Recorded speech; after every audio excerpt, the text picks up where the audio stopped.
UCLA will receive. They'll be going left to right. Richard Brio. J-Dub, Rick Neuheisel talked about it. He had an excellent camp. In fact, he was prepared to start that K-State game, but then Kevin Prince got the call. He's ready to go. It's just going to see if he has any trepidation making the plays. And we had an opportunity to talk to Brio before the game. We went on the field, you and I gave him thumbs up, and he said, I was just waiting for the opportunity. The advice that I gave this young man is that you were a star in high school. It's time for you to be a star in college. It's his opportunity. Now, Nico Grassu, great kicker for Washington State, and the Cougs will be kicking off, the 6'1 senior. And for UCLA, Smith and Coleman will be back to receive. Smith is actually third in the Pac-10 in kick returns this year with a long of 45 and an average of 25.5. Get ready for Bruin football here on kind of a crazy weather day in Southern California. So relax with us. The Bruins have been on a roll the last couple of weeks. Let's see if they can keep it going this week as the favorite. This one's going to tumble into the end zone, and Smith wisely will down it there. And the Bruins will have it at the 20-yard line, the 2-2 UCLA Bruins. And once again, here is Richard Brio from Los Osos High School, 6'2", 222, and a sophomore. Has seen action this year. He came in relief during the Stanford game. And he's had an opportunity to play a little bit, but let's go back to his fall camp. Going to this camp scrimmage, he was able to throw the ball around the field, and hopefully today he'll be able to do the same thing.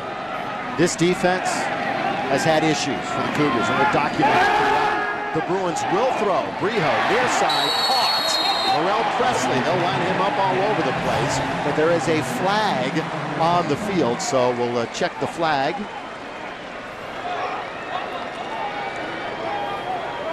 Bruins were penalized 8 times last week. We'll see who this is. Dead ball, personal foul, defense number 25, 15-yard penalty, automatic first down. That's not what Washington State needs. They need to play a perfect game. They missed 32 tackles. Yeah, 32 tackles against USC last week in the 50-16 drubbing up at Martin Stadium. So after only 27 yards of passing last week, J-Dub, Bruins come out throwing.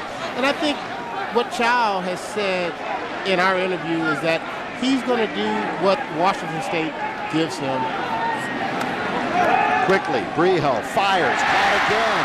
This time it's Rosario, the leading receiver for UCLA. Very close to a first down. That's his 13th catch of the year. Hoffman, Ellis, and Simmons make the stop for Washington State. Here are your lineups for UCLA. Ryan Taylor is the Pac-10 Offensive Player of the Week. How about that?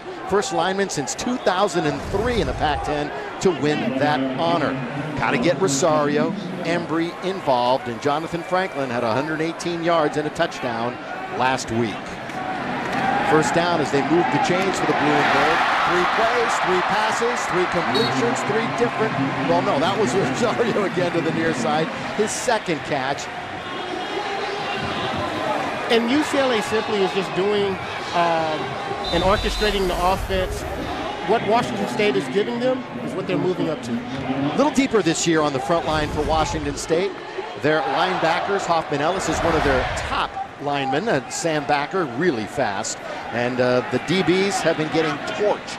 All we have to do is tell you the numbers for UCLA. This time it'll be a run. Anthony Barr's got the call, and he's inside the 35-yard line, down to about the 33 for UCLA. So the 6'5" freshman gets the call for the Bruins.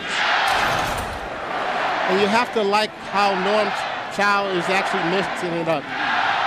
Rosario is limping off, but you have an opportunity here to orchestrate an offense that works to Brio, and this is exactly how he has done it in practice, and they're not changing anything. Jonathan Franklin behind Brio. As you mentioned earlier, J-Dub, Jonathan Franklin is tailored in his running style for this pistol offense. He's going to get it right up the gut, battles to about the 29-yard line, so they'll be very close to a first down. Alex Hoffman Ellis again on the stop for Washington State. And UCLA has to come out and be balanced today. They have to be able to run the ball, but also be able to pass the ball downfield. No huddle, third down, so quickly, quick snap, Franklin. He's very close. I think forward progress is going to get him past the 29-yard line, but a good play by Brandon Rankin on the defensive line, the JC All-America, very athletic at 275 to come in and make that stop and maybe force a fourth down. Very close.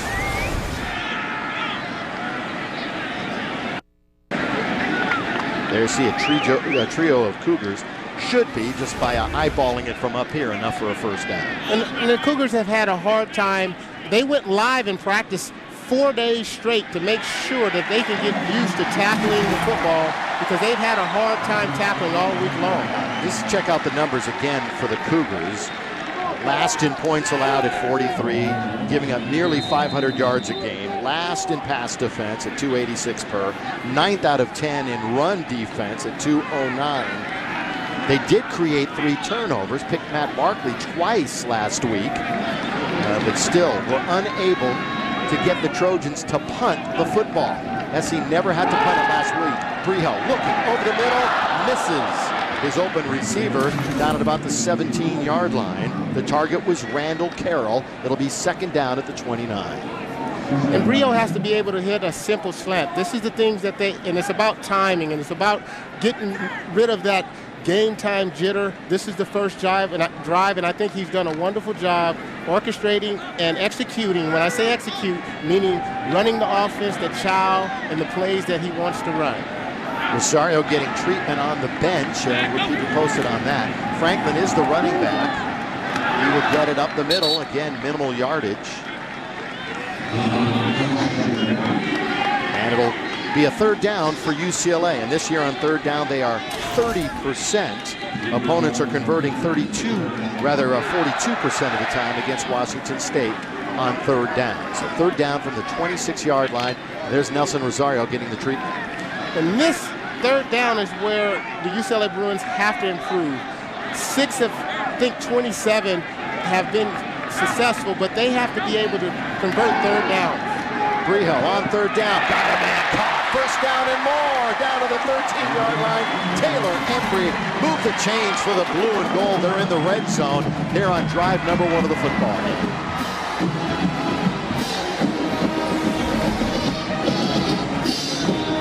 And Breho and the offensive line is doing a wonderful job building a pocket and giving Breho a chance. And Embry runs a stop and catches the ball. First down. So far, J-Dub, Breho and Norm Chow calling the play, spreading it around here on this initial drive. Franklin is back in. Coleman was in on the last play. Breho, once again, all quick hitting stuff. And that's Randall Carroll. He's knocked out of bounds inside the 5-yard line. The track phenom, Randall Carroll, ran the fastest 100 in California in 17 years as a senior in high school. He's a burner, but that time he caught the short one inside the 5 for UCLA. And Randall Carroll has been working very hard on his hands. Every day he stays after and catching extra balls, so when he gets an opportunity, everybody knows he's fast, but he's trying to show people he has hands. Efficient drive for the Bruins. Up the middle, touchdown UCLA. Jonathan Franklin, that was easy.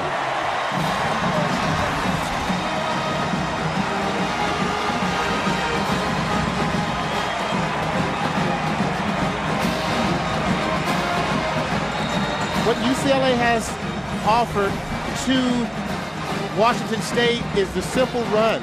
Being able to run the football. They were able to do it in Texas. They were able to do it against Houston. And now today, they're continuing to run the football. And you got to give a lot of credit to that offensive line. The filthy 5 up front for UCLA. And Rick Lou has to say thank you and apologize to their parents. Kai Forbath adds the extra point. Franklin the score, 7-0 Bruins. Bruins back at the Rose Bowl. Good news, bad news. It's 7-0. That's the good news. Bad news, James Washington. Nelson Rosario carted off the field. And I think what happened, you had Barr coming around on a run play and actually just got caught up. And it's bad when receivers are blocking and it's more of a leg whip, and you just hope that the young man is okay because he's worked very hard to be out here on the playing field. Richard Breho, 5 of 6 for 40 yards, most efficient on that drive. Winston and Barton are back to receive the kick. And at the 3-yard line, it's Isaiah Barton. 5th in Pac-10 kickoff returns. Flag gets thrown into the pile at about the 25-yard line. So we will check that before Washington State and their quarterback, Jeff Toole, take the field.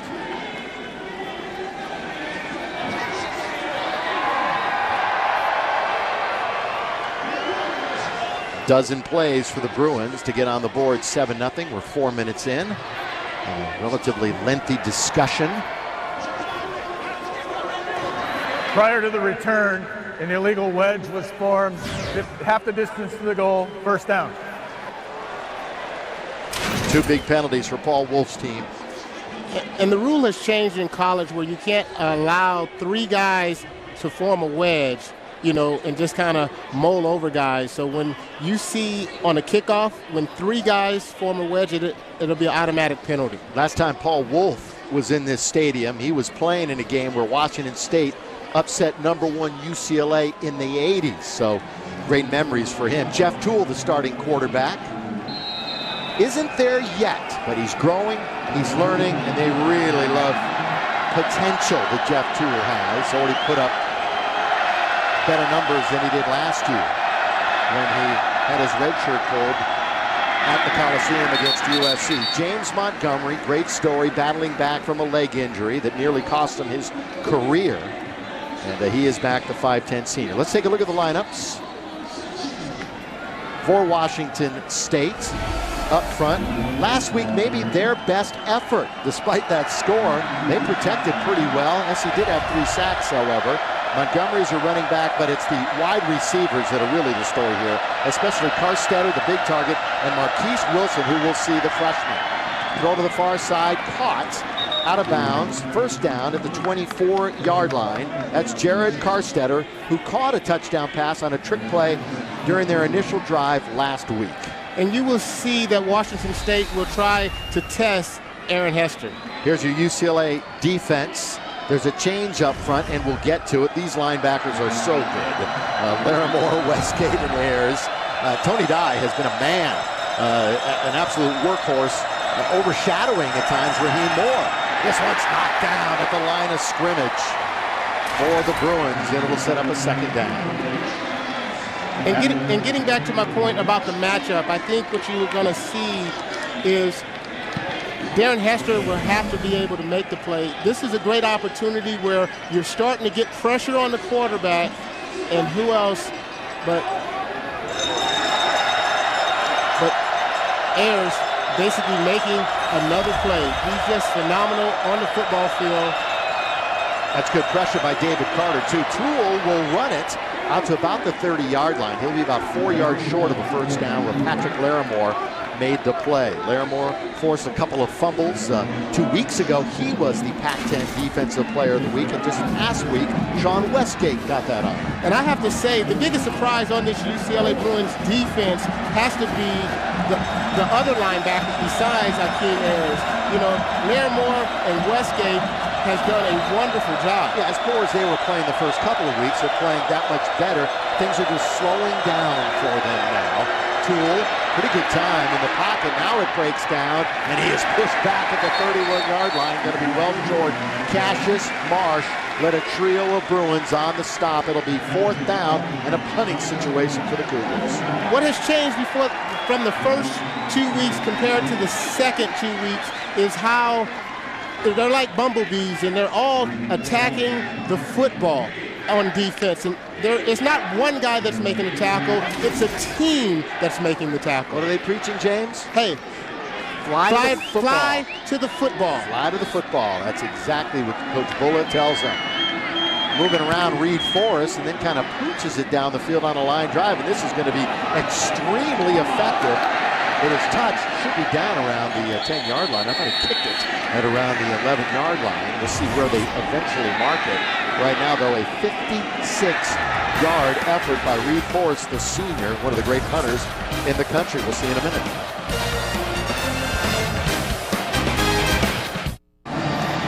Well, it was a great moment last week when Kevin Prince jumped off the training table, went in and threw a touchdown pass for UCLA. No structural damage to that right knee, James, but shutting him down for this week, probably a good idea. Well, I talked Kevin Prince doing practice, a little swelling. So he has to be able to rest that knee, make sure that it's healthy, and get ready for this nice road stretch against Cal and Oregon.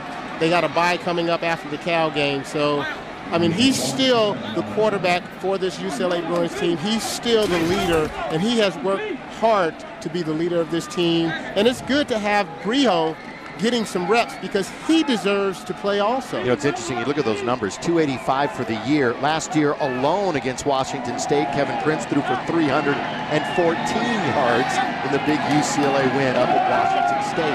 Up the middle to the 19-yard line on second down. It'll set up a third down and about 5 for UCLA. DeMonte Horton made the stop. All right, James, take us back to last week, and this is where he got hurt. And, you know, when you run the pistol, most of the time the ball is in your hands, and your quarterback is going to be exposed to big hits. And last week, he comes out, he's scrambling around, hits the sideline, and that's just part of football. But you got to have guys that can come off the bench and make some plays, and hopefully Richard Breho can get that job done. Bruins hit a couple of third downs on their first drive. Breho near side, not going to get there. That's good coverage as the Bruins were looking for Randall Carroll. Nolan Washington, boy, what a disappointment he has been. He knows it. The coaches know it. He's a freshman, yeah, and as they say, he's in a man's league now. They expect him to step up. That was pretty good coverage right there. That was nice coverage by Washington there. And expectation is high. I mean, you know, a lot of guys see you play in high school and they think you're supposed to come to college and play at that same level, but it is a learning curve no matter what team you play for. Jeff Locke will kick it. 18 punts this year, an average of over 45.5. And Nolan Washington, who just made that great coverage play, boy, fair catch, although he had about 10 yards between himself and the nearest pursuing Bruin. But he'll take it at around the 30-yard line after the 48-yard punt. It's been tough times for that cat over the last couple of years. Washington State, they've lost 18 of their last 19 Pac-10 games. They were 0-9 in the conference last year. Lost their opener last week to USC. James Montgomery is the back. Montgomery across the 35 on first down. And for UCLA, Westgate was there, so was Akeem Ayers to wrap him up. I mentioned, great story. Montgomery took a helmet to the calf, had to have immediate surgery the next day, and he's about 90% back. It's been a long road back for him, though. He just hasn't played a lot of football. He transferred over from Cal, he's had to sit out a year, James, so he's been a bit rusty. On second down, throwing down the field, incomplete. Intended for Carstetter. And Carstetter has 4 touchdowns for them. He is their go-to guy. I mean, he is a big receiver. He's able to make the plays. And I think today you're going to see that matchup with Aaron Hester and Carstetter. No huddle offense, Washington State. They ran it exclusively last week against USC. Montgomery is behind. In fact, they ran a bit of a pistol offense at times also with a running back right behind Jeff Toole. Toole steps up in the pocket, guns it over the middle, caught at the 41-yard line. So on the third down play, they're probably about a yard short, and Carstetter again, the big target, makes the play. It'll be about a yard short of a first down. And see the difference in a team that has confidence. I mean, it's some things where you're trying to make some things happen. You know, Washington State comes out and punts the ball. But I think personally, at some point in time, you got to believe that you can move the ball at least 1 yard to keep and build some confidence in this young Cougar team. Reed Forrest, who punts a lot. He has 26 punts, most in the Pac-10 coming in. He's already punted a couple of times. This afternoon, Taylor Embry lets that one go into the end zone. It'll come out to the 20-yard line. Again, a 59-yard punt. All right, injury update. Rebecca, what you got for us? Well, guys, quick update on Rosario Nelson. The trainers took a look at his left ankle and decided he did need to be taken back for some x-rays. I will keep you posted, but the spirits are high down here. Before Rosario left the field, he sought out Breho, gave him a high five, and said, nice job on that touchdown. These guys are definitely earning the right to have fun. Yeah, Rebecca, it's been great camaraderie between these two teams. They were just trying to salvage the season, or rather between this UCLA team and between teammates. They were just trying to salvage the season after going 0-2 and getting embarrassed against Stanford. And Rick Neuheisel said, yeah, we were that bad, but Stanford might be that good. Here's a lofted ball left sideline intended for Embry. Going to be a little bit too far, and it's going to be second down after the incompletion. And the secondary by Washington State is doing a great job getting in the face of these UCLA Bruin receivers. And I think Washington State does a better job when they're in press coverage and they're allowed to be athletes. Where they seem to have problems is when they're in the zone coverage. It leaves too much space and too much open space for the quarterback to see their receiver. Brio 5 for 8 as he rolls and throws, and it's dropped. Good hit too. Ricky Marbre was the intended receiver, but timing it very well, the defender. And that's a Tyree Toomer, who was wearing number 15 in honor of his best friend, roommate, Leandre Daniels, who broke his neck. He's going to be okay, going to be able to go on and live a great life, but his football career is over, so he changed his number from 33 to 15 in honor of his friend. That was well timed. So third down and 10. In motion is Presley. Franklin is behind the quarterback. Brio. First down yardage, yeah, falling down and getting that first down is Ricky Marbre, and then a late flag comes in. So a good throw, well timed by Brio. And this could be going against the Bruins. As Ricky got up, might have spiked the ball. That's what Rick's saying. What are you doing? Come on, you know better than that. Dead ball, unsportsmanlike conduct, number 10 offense, 15-yard penalty, first down. Yeah, silly, inexcusable, but it's after the catch, so it's going to be a first down, but they'll take it back 15 yards. Ricky Marbre does a wonderful job getting the first down, but something simple. He is an energetic player, a kid from Centennial, Corona, has a lot of energy, and I don't want to take that away from him because he works harder than anybody. He brings the competition level up, and it's just a bonehead play by a young guy. You can clean that up. It's pretty crazy. You got to be on your best behavior to play college football these days. Bursting up the middle is Jonathan Franklin, and he's very close. In fact, he probably has another first down. Franklin, the sophomore, third in the Pac-10 in rushing at over 100 yards a game, 102 to be exact. Wachaku makes the stop. And this is what I like about Jonathan Franklin. Not the first guy making the tackle, but what he brings, he has explosion. He's worked all off season, working on his strength and being able to see the holes. And the offensive line loves blocking for this young man. I was going to say, after this play, explain a little bit more why Jonathan Franklin is perfect for the pistol, because it's basically an option offense, and he runs it well. Here's Brio, not as good a runner as Prince, maybe not as much speed, but he'll pull his way to the 32-yard line. And why Jonathan Franklin, in my mind, fits this offense is because he's able to see. He's very elusive, and he's not a guy that's just going to run into a gap. When you play that old-fashioned standard offense, you kind of have an A gap or a B gap to run through.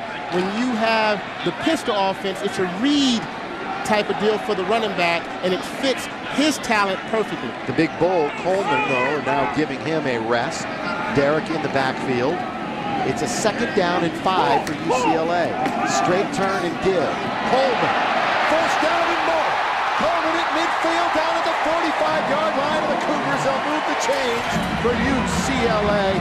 Big run for Coleman. DeMonte Horton finally brought him down after a gain of 23. See, what Coleman brings, he's a basher, so everybody is expecting him to be bashing, but once he gets to this outside, he gets elusive, and he can make some yards. And the thing that Coleman lacks, that Jonathan Franklin, is that acceleration to take it to the house. But you know what? The 1-2 punch I love, and I love what Coleman brings to this offense. Coleman still in, 3.5 to play. First quarter, UCLA scored on their initial drive. They're up 7-0. Quick hit to Josh Smith, so he gets in the action. The 197-pound junior for UCLA. And fans have to realize that this is a very young Bruin team, especially on offense. I mean, there's The only seniors that really standing out is the offensive linemen, but everybody else are underclassmen that are still learning Child's offense. 2nd down and 5. Talk about youth who get to Washington State after this play. Franklin is behind the quarterback, and he's going to get minimal, if any, yardage.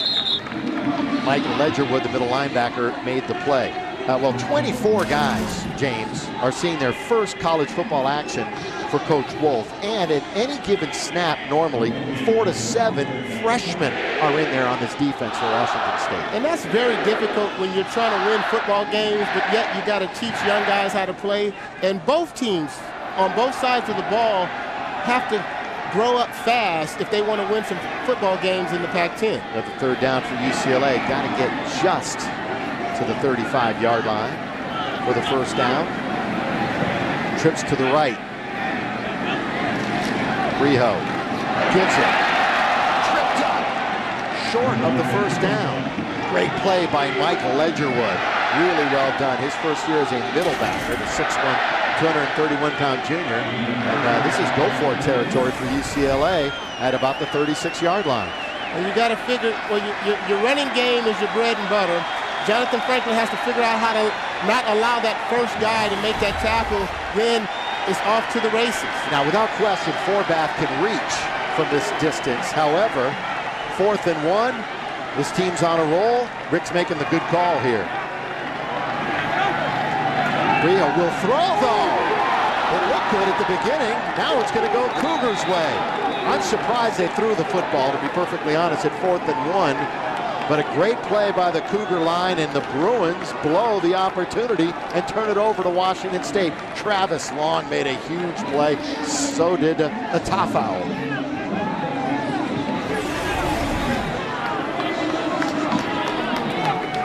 And it was just a great play by a hungry defensive lineman that wanted to, you know, Travis Long just makes an outstanding play, leaping over the block of Jonathan Franklin, and that's just a player that wants to make a play for his team. And I think that's ruled a fumble, too, because the snap is from the 37, so whether it was incomplete or a fumble, it was going to be Washington State ball. Out in the flat, it's complete to James Montgomery. Him touching the ball maybe 15-20 times throughout the course of the game. So Washington State's defense, who hadn't done a whole lot right this year, got it done there. But that's what you got to get from your defense when you're on the road, to step up and make plays just like Travis Long, number 89, just made. On 2nd down, Toole again will throw it. Our first look at Marquise Wilson. Star in the making. 4 catches of over 40 plus. He's got 20 catches this year. 5th in the Pac-10. He's just a talent. And I mean, not only a talent, but 340 yards, this young man, averaging 17 yards a carry, like you said, 2 touchdowns, a freshman. I mean, so they had a couple players, they just got to step up when the lights come on. 3rd down and 2. See what the Bruin defense can do here under a minute to play in the quarter. Toole will throw again. He throws it over the middle, so on 3rd and short, Washington State throws it, and Patrick Larimore makes the play in the middle. Stands 6'3", 250, the sophomore. 4th down for the Cougs. And I have to say that I came into this season questioning the linebackers play, and I have to say that they have stepped up at a high level, impactful level for the UCLA Bruins, week in and week out. You know, I will say that is the absolute truth, ladies and gentlemen, because we do the Rick Neuheisel show every week together, and after the first couple of weeks, you were questioning that. You're giving credit where credit is due. In fact, you told them in person how great they're playing. There's a punt. Reed Forrest, it's down near the goal line. Is it in?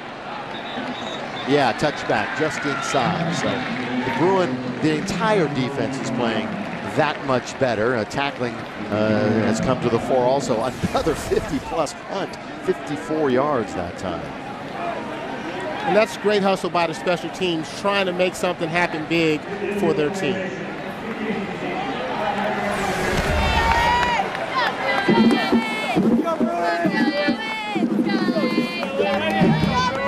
What UCLA has to do here, Billy Mack, is actually get back to the first drive. They came out, moved the ball around.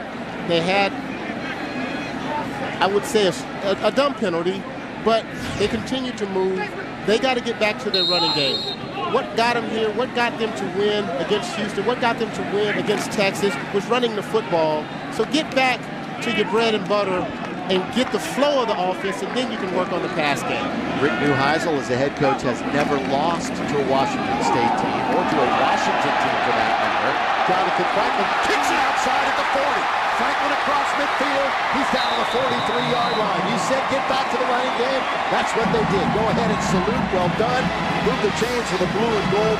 32 yards for Jonathan Franklin.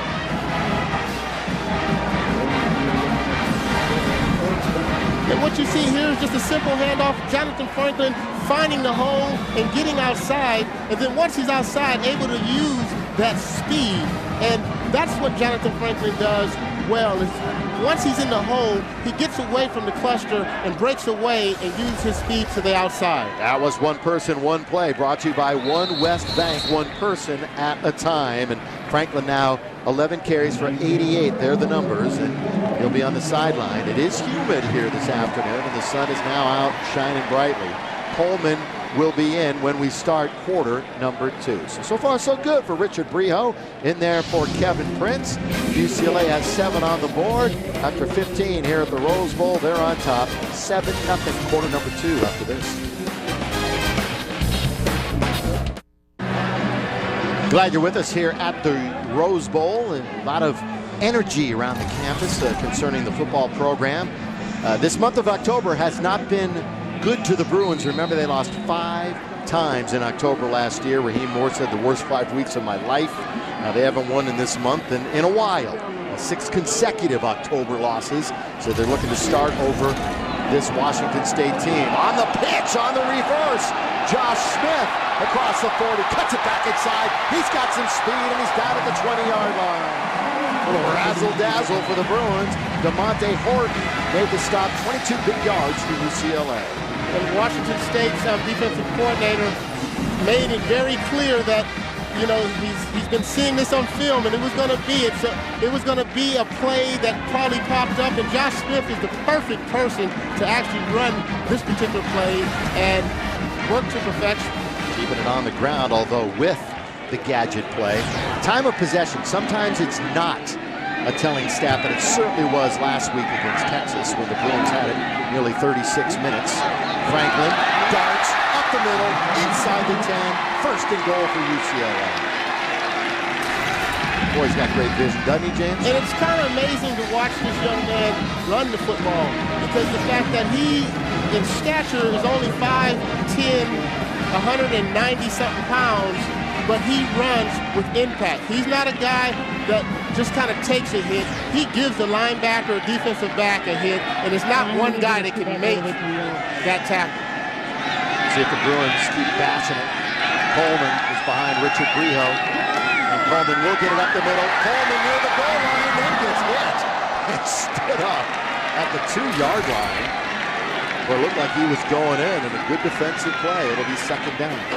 And I made a statement before this drive, is that they got to get back to what they do best, and that's actually running the football with the two-headed monster, may it be Jonathan Franklin or Derek Coleman.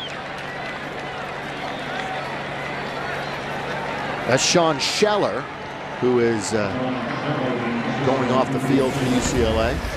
And Sean Scheller, a magnificent story. A guy who's played football on both sides, defense, offense. He was injured, has worked himself back, and I think when I give credit to this offensive line, you know, Mike Harris, Eddie Williams, and Darius Savage, but Scheller probably has played and has been the most improved lineman week in and week out for the UCLA Bruins. It's been a great story, that O-line.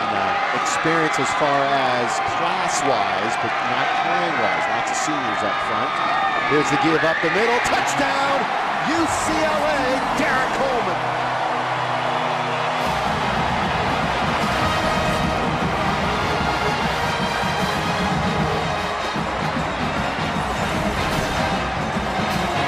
And this is what the Bruins been doing since they decided to run the football. And like I said, the two-headed monster, Coleman and Franklin, wonderful job. Franklin gets a touchdown. Now Coleman comes back and matches him up one. Kai Forbath, best kicker in the country. Hasn't missed an extra point all year. Still hasn't missed as he bangs it through. Derek Coleman, touchdown for UCLA. He had one late last week. 14-0 Bruins. Yards, 204 to 35. The accolades and awards on campus at UCLA as we come back out now to the Rose Bowl. You know, Derek Coleman scoring the touchdown, James, and I know you're so proud of him because of the fact that he's also a special team star, isn't he? I know, sometimes you see guys put in work, but Derek Coleman not only plays, tailback and scores touchdowns, but last week against Texas, he made 3 key tackles on special teams. He's on the kickoff coverage. Make the kickoff return. He's the guy that's down there making tackles on punts. Just an amazing guy, an amazing athlete doing a lot of things for the Bruins. On the kick, Barton out to the 27-yard line, and he's out of bounds. Rebecca, some very special people were honored during a timeout just a short while ago. That's right. We're honoring a couple UCLA touchdowns and also the group known as Operation Mend. They were honored for ongoing efforts to provide surgeries to U.S. service members injured in Iraq and Afghanistan. Amongst those on the field, Dr. Timothy Miller of UCLA, who is performing the surgeries. It's just great to see UCLA in their efforts to help the soldiers. Wonderful stuff, and this crowd very appreciative when they were all announced in the end zone. Before the play, quick flag. We're a minute and a half plus here into the second Illegal quarter. substitution, defense, 5-yard penalty, first down. Again, I mentioned earlier, UCLA had 8 penalties last week in their victory over Texas. Washington State, the second least penalized team in the conference. So if they're doing anything right, they have been pretty disciplined in that department. But they're down 14-0. Jeff Toole will have it, flushed out of the pocket. Here comes the pressure. There's the throw. Only a Bruin there. Incomplete. Out of bounds. Sean Westgate was there trying to cradle it in. All 5'11", 217 of him. Not imposing. Boy, he's all over the place. But what Sean Westgate brings is energy, and he just seems to always be in the right place at the right time. 11 tackles, a team high for the year and a career high last week to earn those Pac-10 Defensive Player of the Week honors. And actually, he leads the team with 32 tackles. Big burst up the middle. There's a flag down. Montgomery, though, inside the 30-yard line, but there's a flag back at the 32. It might be a hold, and it might be coming back. Sheldon Price was able to bring him down, and this is the kind of a season, couple of years. Offense, number 72, 10-yard penalty, second down. And that's one of the better offensive linemen. Flag there. B.J. Guerra, the junior. He and Zach Williams are the bell cows up front. And this is just a terrible job where an offensive hold, and you know what? Dillier has to come up and make that tackle. He has to fill that gap. But going back to Washington State, you finally get a break and you get it brought back. Momentum shifts, field position shifts for the favor of the Bruins. Laquan Mitz is now in the backfield. He's a power back, 6'1", 230 junior. And he's going to try to power his way for yardage, and he's got more than that. He's got a first down, so Mitz gets into the fray and gets a first down. And it actually looks like Washington State has found something on that right side of the offensive line. 24 yards, J-Dub. Here it is again. And that's basically having some young guys in there, and what happens is that they got to make some tackles. Guys are filling gaps, but this is the problem that they had in the first 2 games where guys were not making tackles. And I don't care who is playing running back or what type of offense, if you can't make a tackle, you're not going to make any plays. Sling out. Incomplete. That was Isaiah Barton. He was running before the catch. Yeah, it harkens back. If you're missing tackles and it's UCLA, you go back to that second half of game 1 where they allowed over 300 yards against Kansas State. A game they quite frankly should have won. They were playing well enough to win. on the road in front of that purple haze, but they couldn't get it done. Bad defense. And sometimes when you start playing and you start playing young guys, they're out of gap control. I mean, I think this is what happens with this defensive line. You know, Todd Howard, the defensive line coach, starts putting new guys in, and they lose the gap responsibility. Toole on second down will take off and run. Sandwiched at the 46-yard line. He'll be about 3 yards short of a first down. Westgate was there, 7th in Pac-10 tackling. You mentioned best tackler on this team is Toole. Took off that time, third down go. And that is exactly what happens is that up top you see number 94 gets out-contained. Instead of linemen getting pushed around, they got to be able to push up field and not lose gap control.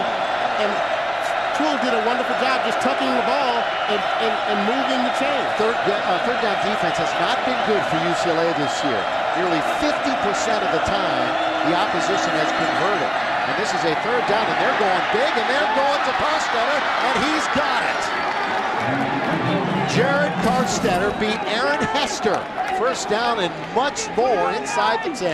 And I told you that this was going to be a great matchup, and the favor goes to Washington State because I think Hester, they've been picking on him all season long, and he has to figure out how to make some plays because if I was an offensive coordinator, I would continue to throw the ball in that direction until he makes a play. Yeah, James, he has caught a ball now in 20 consecutive games. That's Carstetter.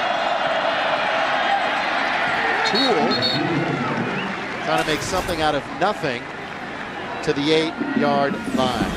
And getting back, this is just basically a simple 9 route, a streak, and he just out. And Hester is a pretty fast guy, but when the lights come on, it just seems that he plays a little slower, and it was just a nice throw and catch by Washington State. Career high 8 catches against the Trojans last week. Second down, goal. 4 wides in the plan. And now Mitz will shift to the right of Toole. Bruins rush 4. Toole, hit, throws, touchdown! Jeffrey Solomon, 9 yards and a score. The Cougars are back in it. Solomon threw for a touchdown last week. This week, he's on the receiving end. And, you know, outstanding play by Washington State. What you see here is called a post corner. And actually, he pushes up on Raheem and breaks away. And Raheem has to, it's a one-on-one. It's your guy. You have to go out there and cover. I thought it was a tremendous play and a great matchup by the offensive coordinator by Washington State. Grassu will kick it through. I mentioned that Solomon threw for a touchdown last week. He was actually a high school quarterback in the Seattle area. That time, he's on the receiving end. Jeff Toole, the touchdown throw after getting knocked down by UCLA, 14-7.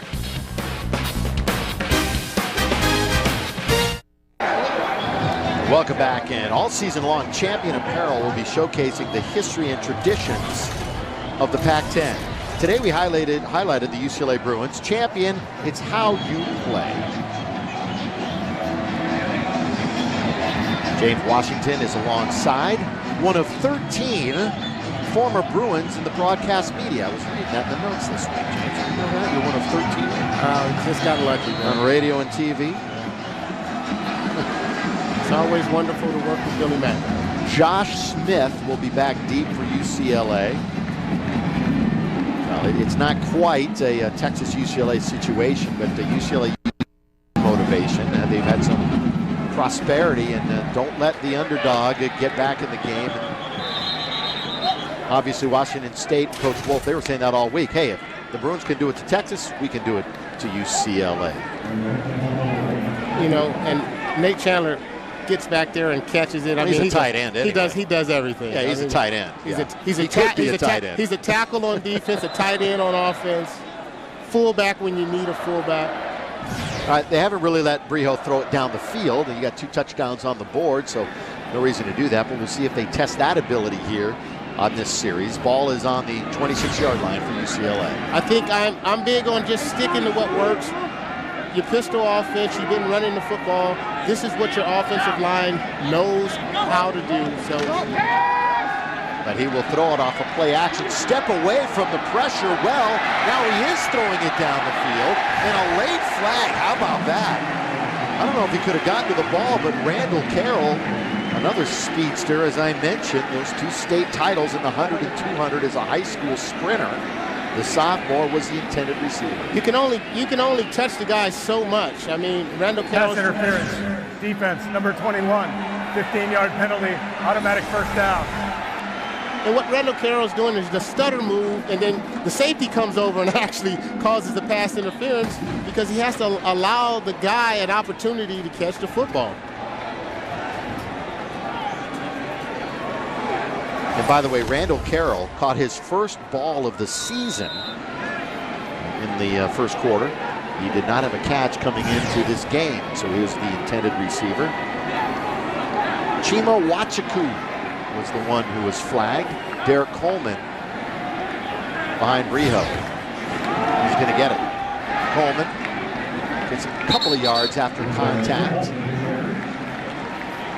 Out to the 45-yard line. Bruins coming off of back-to-back 260-plus rushing yards in the last 2 games. And what you see in this pistol offense, it just gives you a variety of looks. And it's very difficult on a defense, a defensive end, a linebacker, because you have so many moving parts to this particular offense, and you don't know who's going to get the ball.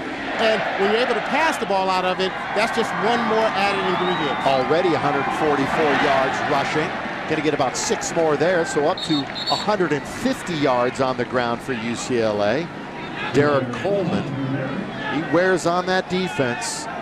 235 bullish pounds right there in the junior. And, you know, running back coach Moses basically says, Wayne Moses says, we put Coleman in there to bang, bang, bang, and loosen it up for Jonathan Franklin to take it to the house. Again, the call is up the middle. One man to beat. He got him there for more yardage. Coleman kicks it to the outside, and he's inside the 15 to the 14-yard line. That's hat on hat, and number 33 won in that man-to-man battle.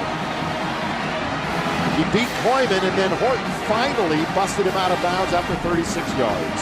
And he's just so determined. I mean, in practice, what these young running backs do, they not only break through the line of scrimmage, they run to the end zone after every carry because they rotate running backs. So they get used to running to the end zone no matter if they start on the 20 or if they start on the 40. It's something that they just do in practice week in and week out. Boy, great combination. Franklin is back in there now. Breho throws incomplete, trying to make a one-handed grab as Taylor Embry. 88 career catches coming into this game, unable to flag that one down, second down. And this is about timing. I mean, Breho has enough time in the pocket. Embry just has to be able to. It's a tough catch, real high, but he goes after it. But it's about timing and reps. You know, as Breho gets comfortable in making these tosses, that's a touchdown easy. Well, Embry's 6'3", Horton on him is only 5'10", so the height mismatch was what Norm Chow was trying to exploit. Kick it outside to Franklin, trying to turn the corner, flag down, touchdown, but there's a flag down.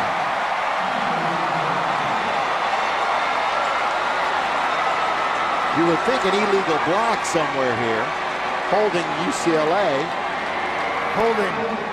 Offense, number 7, 10-yard penalty. Replay, second down. So take it off the board and move it back.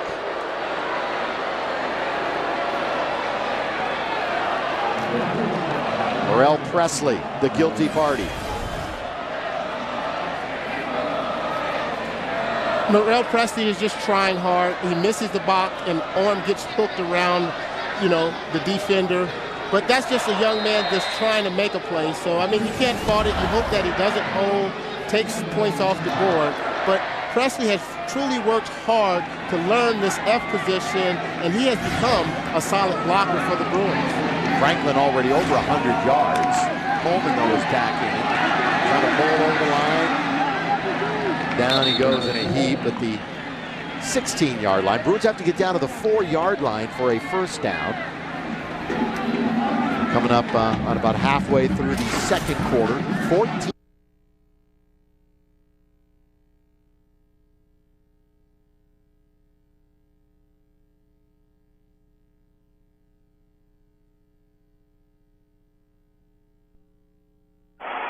watching the Texas game has to give Washington State some type of hope that they can come in and upset a team. Bruins 4 for 6 on 3rd down. Here we go. Rio throwing towards the flag.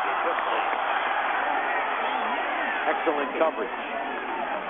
Nolan Washington probably having his best game in that department. And this we see often from the time Rick has taken the sideline at UCLA.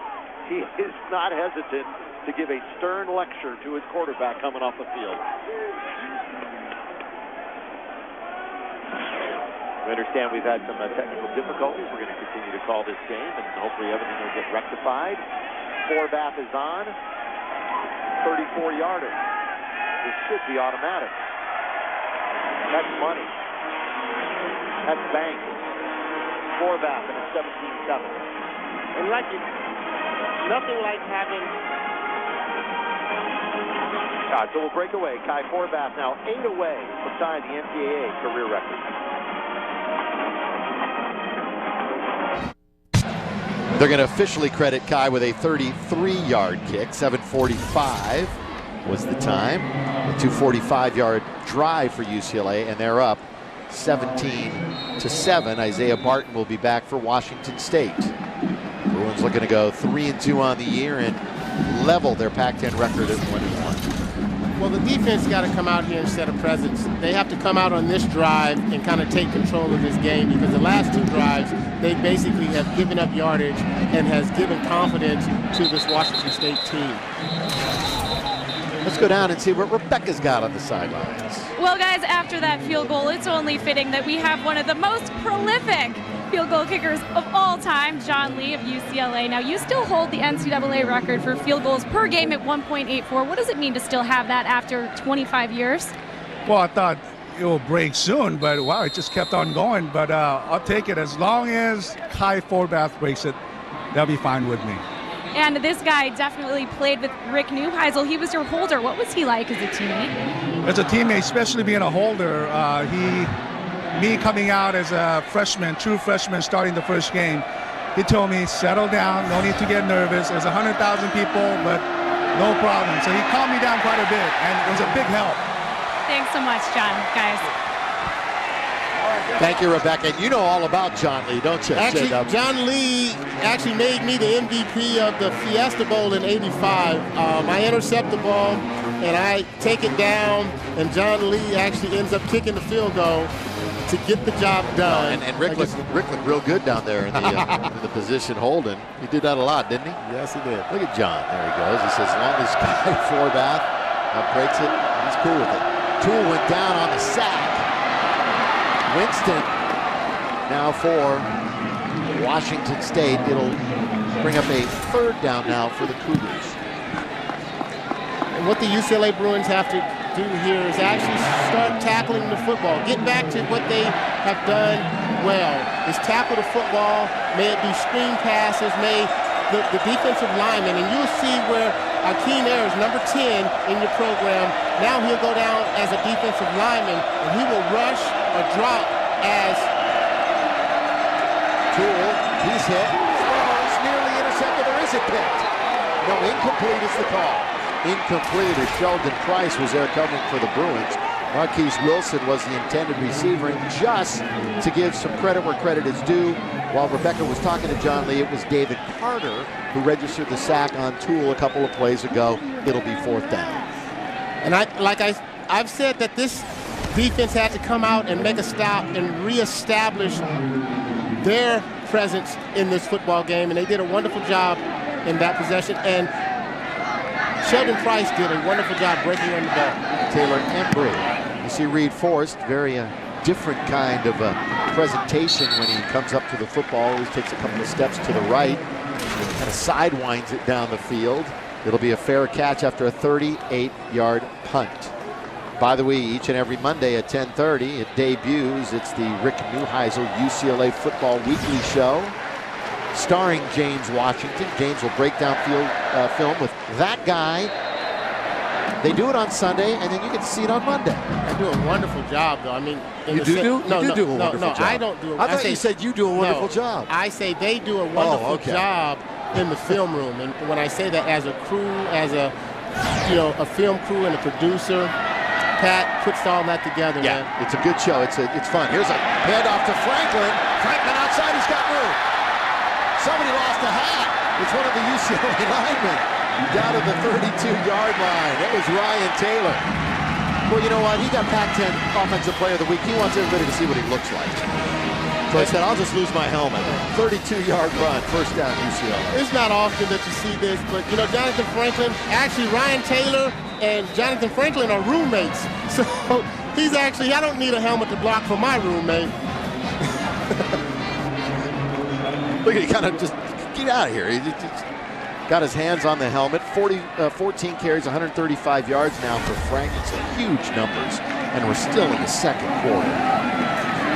Malcolm Jones now an opportunity. Malcolm Jones out of Oaks Christian. Oaks Christian was on our high school football game of the week last night against Westlake. He's a Gatorade National Player of the Year, first ever to come to UCLA. He's a freshman, there he is.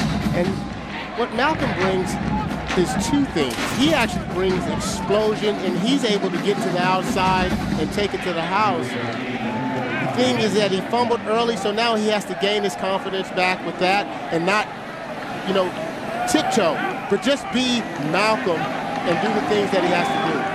Brijo, pump fake, throwing. Too far, incomplete. End zone, intended for Josh Smith. Had a couple of Cougs down there looking at him. What I like today is that Noam Chow is throwing the ball and stretching the defense. I mean, for a few games there, guys were trying to figure out that they have a route over 10 yards. And now what he's doing is stretching the defense, and what that will open up is for the underneath routes, the curl routes, the crossing routes, probably in the second half.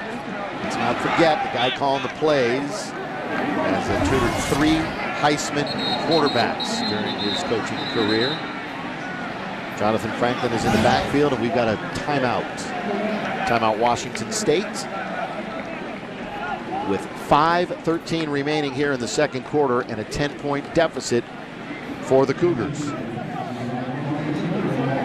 And I'm going to get back to a story a little bit with Jonathan Franklin and Ryan Taylor, the Pac-10 player, offensive Pac-10 player of the week. How wonderful is it to have you as a tailback, have your center, starting center, as your roommate? So you make sure you have some great conversation. And when you have that, the other offensive linemen are going to come over and hang out with the running back. Big guy, little guy. Kind of a situation. You gotta love it, man. Who'd you room with? Huh? Who'd you room with at UCLA? I actually roomed with regular students. I didn't room with athletes. Was that a purposeful thing? I just think that, I'm preferential treatment for James Washington? I am a more well-rounded okay. athlete. I wasn't stuck in a bubble where I just kind of hung out with athletes. I hung out. You're a true with Renaissance man. That's right. I'm stepping out of my box. And that's what I try. As I mentor these young guys, you got to step out your box a little. Total offense, Bruins coming up on 300 yards. They're at 294. Cougars at just 115. Franklin is your running back on third down. Got to get to the 22-yard line. Rio caught. Jerry Johnson. He's a big target, too. A lot of height on these wideouts, huh? 6'4", 208. He's a sophomore. And Jerry Johnson has been trying to figure out how he's going to work himself on the field for some playing time. With Rosario going down, this gives this young man an opportunity to wait, and watch him make a play. And he has a lot of skills. You just got to be consistent, and he's really worked hard on concentrating. Yeah, if you're joining us late, Nelson Rosario was carted off earlier in the first quarter. We haven't seen him since. Malcolm Jones spun down after very minimal yardage. Second down for UCLA. And what I don't like at this point in time is that Malcolm, instead of him running like how he ran in high school, loose and wild, he's running trying to protect the ball, and he's more worried about, am I going to fumble the ball, instead of just hitting the holes like he did when he first started the first couple of games. All he needs is time, but he knows that the surest way to lose to an underdog is to turn the football over. And that's got to be first and foremost on his mind. A little anxious on the line, probably on UCLA. Good ball. Ball start. Offense, number 65. Go against the Bruins. 5-yard penalty. Second down. Mike Harris. He's in there for Mike Akia, who is still nursing that bad ankle on the Bruin front line. Well, you see, no, actually, I think Mike Harris was the starter, and he actually came back and won his position. Akia actually ended up getting hurt, and then Mike Harris, who has been playing magnificent at that tackle spot, protecting the back of the quarterback. I mean, a lot of interchangeable parts up there. And that's when you have players. You have a lot of competition, makes players better.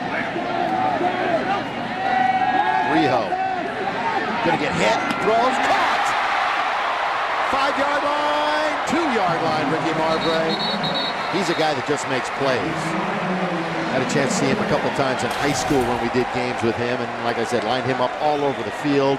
Just a great athlete and a great get for UCLA. And what I like about Ricky is that he does this in practice. He is the energy bunny. I mean, I'm telling you, this young man brings so much energy. He blocks well. He's aggressive. He got a penalty early, and now he comes back and get a first down for the Bruins. Bruins quickly up to the line. Franklin, busts off tackle at the goal line, but not in.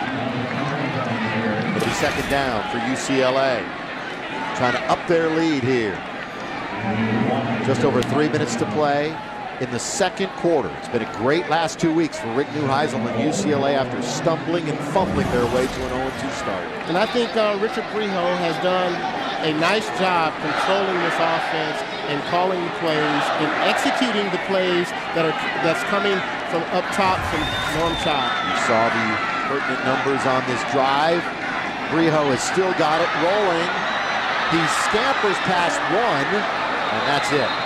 Forward progress maybe to the 3-yard line. It'll be third down for UCLA, third and goal, and he threw a shoe, and he's desperately trying to get it back on. And not only that, you have Barr, who's supposed to be in the option position.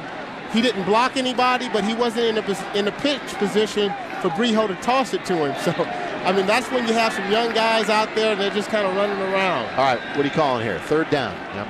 Crawling into the headset of Norm Chow. You know this team pretty well. Third down at about the 3-yard line. I'm going with the bread and butter. It'll be a timeout for UCLA. I believe they're just letting the clock run down a little bit, and then they're going to call a timeout. Discuss things over for this third down call. Rick and Norm and Richard Briho. That'll be the triumvirate trying to figure out what to do here. And let's just go elimination. Quarterback sneak does not work because Briho is not a running quarterback. The best guy that's on the field is Jonathan Franklin. The next thing that comes off that is a bootleg, meaning a naked blue boot that has guys running a post corner and a drag route, and you have to trust that Briho can make the right decision with the ball. Let's pursue perfection with Lexus, and I don't know, because of technical difficulties if you saw this, but it's Kai Forbath, best in the nation, banging it through. He's now 8 away from tying the NCAA career record. He kicked field goals of 39 and 49 last week. That was a 33-yarder. He's 79 for 92 during his career. Lexus pursuing perfection with Kai Forbath. Well, they have the offense on the field. So, I mean, it's a couple situations here. You run an option. If you're going to pass the ball, the quarterback has to have the option to run or pass. If you're going to run the ball, you just do what you do and basically run at the heart of the defense. This time they've got Coleman behind him in the pistol. Briho looking, throwing right at the flag. Did he get it there? No. Incomplete. Wanted Taylor Embry. Fourth down, and it's Forbath time.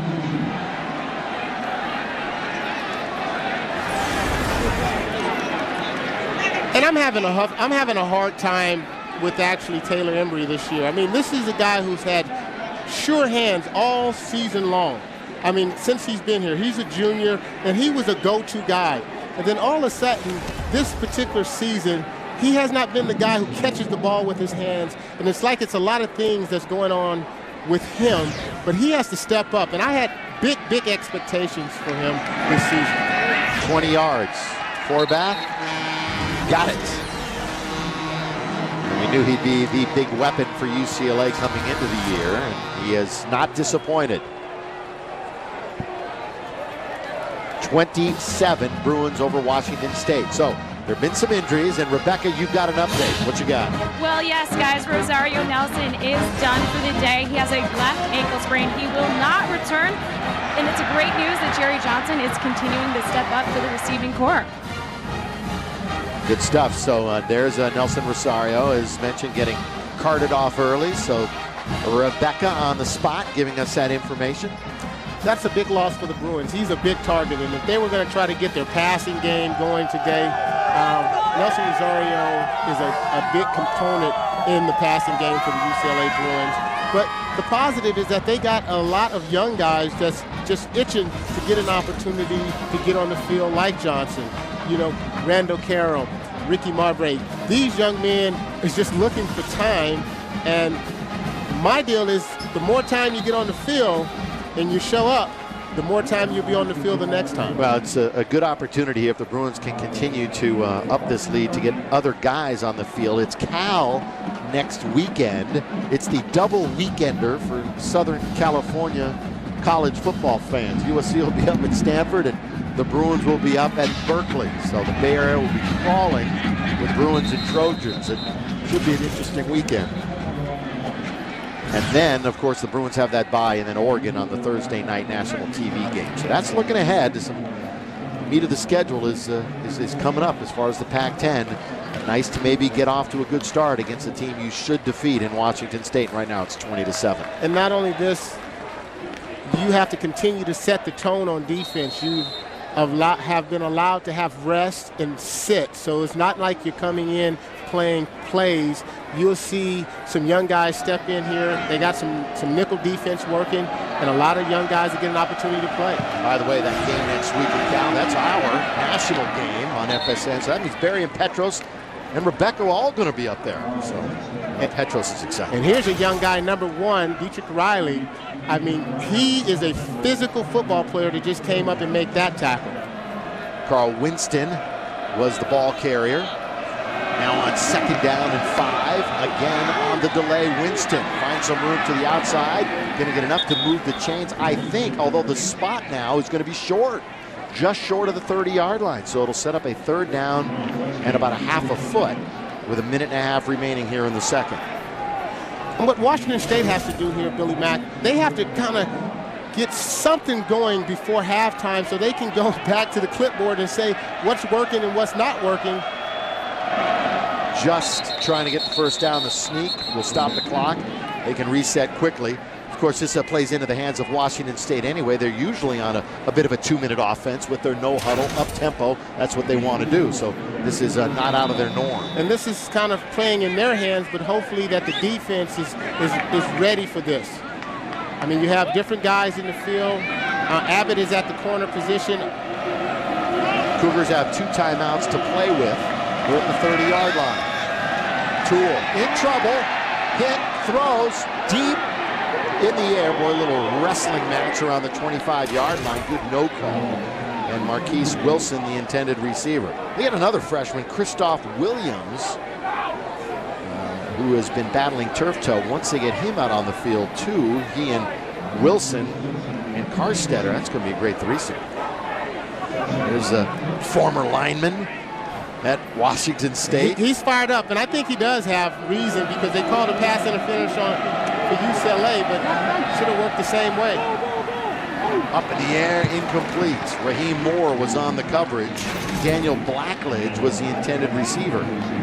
I'll tell you what, Wolf is still hot. And this secondary will be tested because when you're down, I mean, you have to be able to make a play, and he's looking back. Sheldon Price is looking back for the football, and that's the reason why it's a no call. Because once the ball's in the air, the ball's up for everyone. If Sheldon was not looking back for the football, then it's pass interference. Comes out of the mouth right there, the former defensive back at UCLA and Super Bowl champion. And the pros, Toole. Good protection. Throwing it down the middle. Caught at the 45-yard line. Boy, he just threaded it right in to Jeffrey Solomon. Solomon had the touchdown catch earlier. Now he has a 24-yarder to move the chains for the Cougs. And this is a young freshman, needs to go for that football instead of making a bad angle, but that's what happened when you don't get that many reps. Dietrich Riley takes a bad angle, but he's going to be an outstanding football player when he gets more reps. Toole will roll and run and go out of bounds. So remember, they have a good kicker too in Grasu. So any kind of points here would be great for Washington State. They have to start at their own 20-yard line. And again, when you're as deep into the abyss as this team has been over the last 2 years, you'll look for any kind of a positive, and that's exactly what they could get with any kind of points here. There's your kicker, Grasu. Had a career-best 56-yarder against Oklahoma State earlier this year, and he's a Crespi High grad. Local kid. Lots of Southern California kids, by the way, for Washington State. Caught, first down, Blackledge again at the 34-yard line. He beat Dietrich Riley. And Chuck Buller has to realize that they're only really working to one side of the field, which is the right side of the offense, left side of the defense, where they've been their strong pass attack. They have not worked to the field side. They've been worked to the boundary. I was surprised maybe Washington State didn't call a timeout there. I think it's UCLA calling the timeout, although Washington State has 2 left, so they'll take that from the Bruins. Bruins now have 1 left, and Washington State, they have 2. And I said early before this drive started that Washington State had to come out and build some confidence and continuity into this team. By the way, Patrick, JJ will be with you at halftime, taking you through. Those 2 will also be with you after the game. JJ Stokes, by the way, as you see our halftime analysis stats, where is Cormac Carney? He's down in Orange County. I'll give you a hint there. And UCLA quarterback breakdown. JJ Stokes was the honorary captain today, so congratulations to JJ. You know what? He was an outstanding player when he was at UCLA. And one of the best. And I can just imagine, I mean, and I've become good friends with JJ. We're going to do a couple things together up north. And he loves the Bruins, but he also enjoying being retired. Yeah. 2 catches stick out in my mind for J.J. Stokes, by the way. The one against USC, the John Barnes game. Yes. And then the big touchdown catch against Washington here at the Rose Bowl when it went nearly the length of the field. Just a couple of great memories of J.J. Stokes. And he'll be with Patrick at halftime. 23 seconds left. Toole. Good protection. Over the middle. Got a man caught and then dropped. Incomplete. There's a flag down in the backfield. Oh, should have been caught. And good protection. It's great protection. It's very difficult to cover when you're not getting enough Personal play. foul, hands to the face, number 89, defense. 15-yard penalty, automatic first down. If anything now, this will get Washington State in field goal range, so they can take a couple shots at the end zone with 18 seconds remaining, and they still have 2 timeouts. And this UCLA Bruins defensive line, you know, he's just trying to get to the quarterback. He throws his hands up.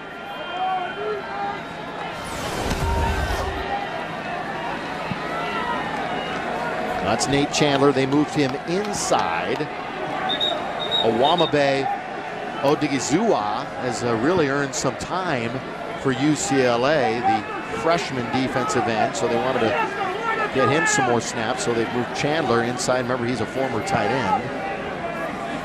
And the thing is, when you have young guys, you know, Oa comes into the game, number 94, and when he was in college, he's just strong. He's a very strong athlete, but what he has to do is understand that he can go at a full speed and get to the quarterback and not think too much. And the only thing that stops players on defense is when you start thinking, it takes away from your reaction time.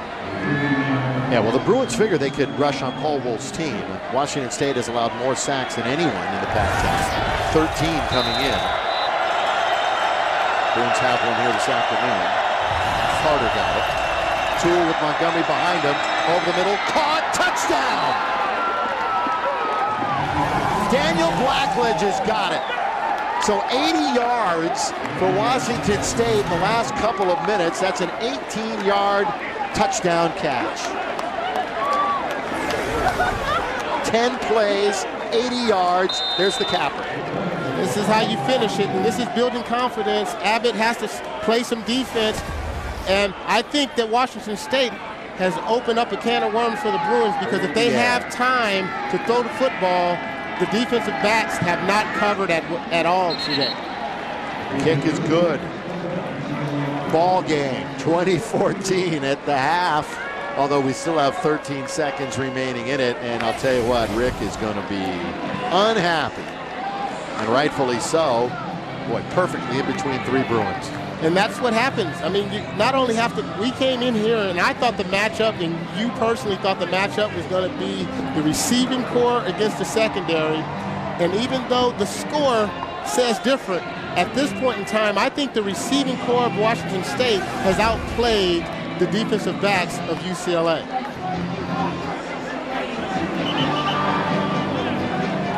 So 14 points on the board for Washington State, and some encouragement and reason to smile. This team was as down as it could be after the thumping that USC put on them. They really thought they were going to give the Trojans a game. We talked to the coaches before last week's game against USC. They had a certain amount of bravado, swagger. They thought they were going to come out and play a good ball game, and it was just 2 steps backwards for Washington State. And football is about confidence, and when you allow a team to go down within 2 to 3 minutes and score, they go in the locker room with a different attitude.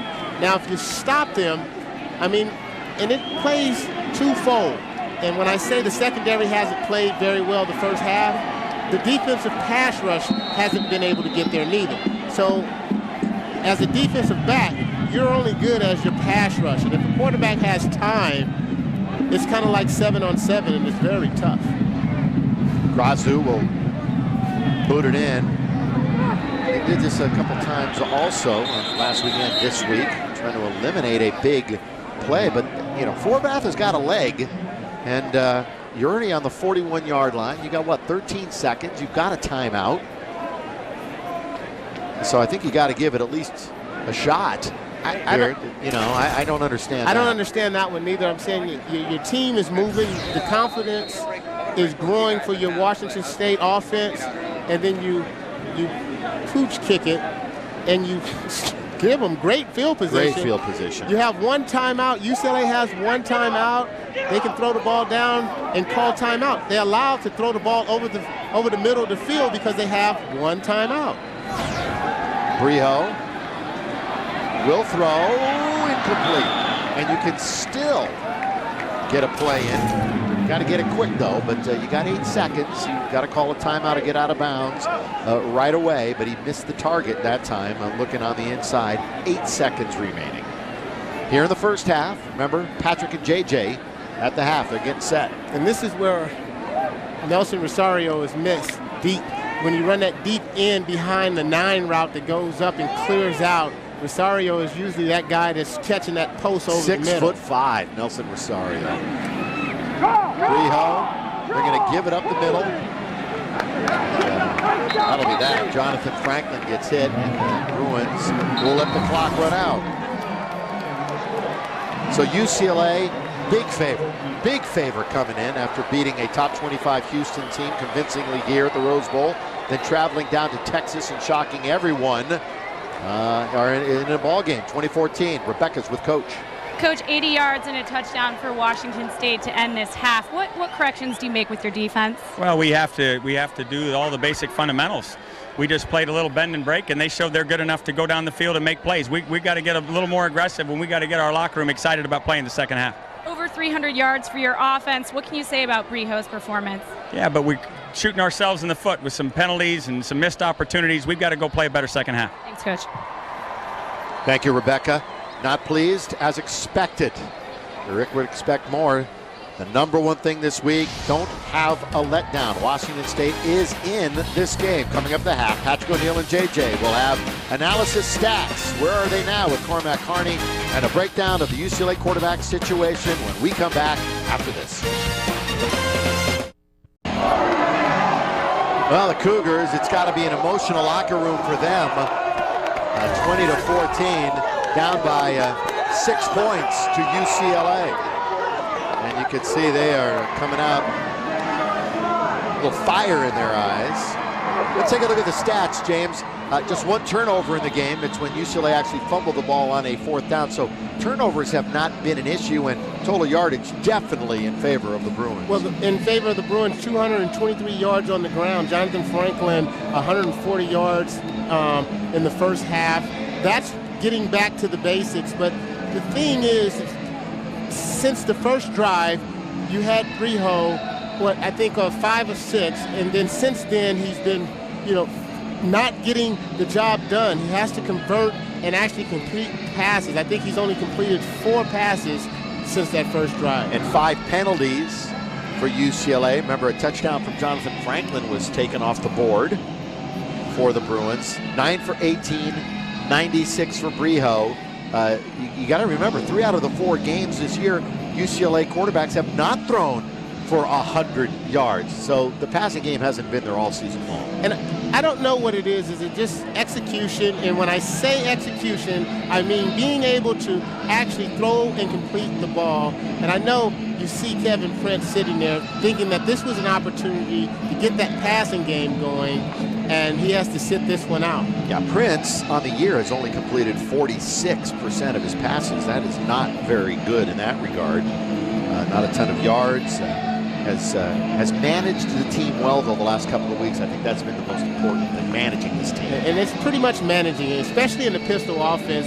And I think they have not been able to run the standard pistol offense that they ran against Texas nor Houston, because the fact that they didn't want to put that much pressure on the quarterback, and they've ran a 3-step drop type of system that allows him to get the ball out fast.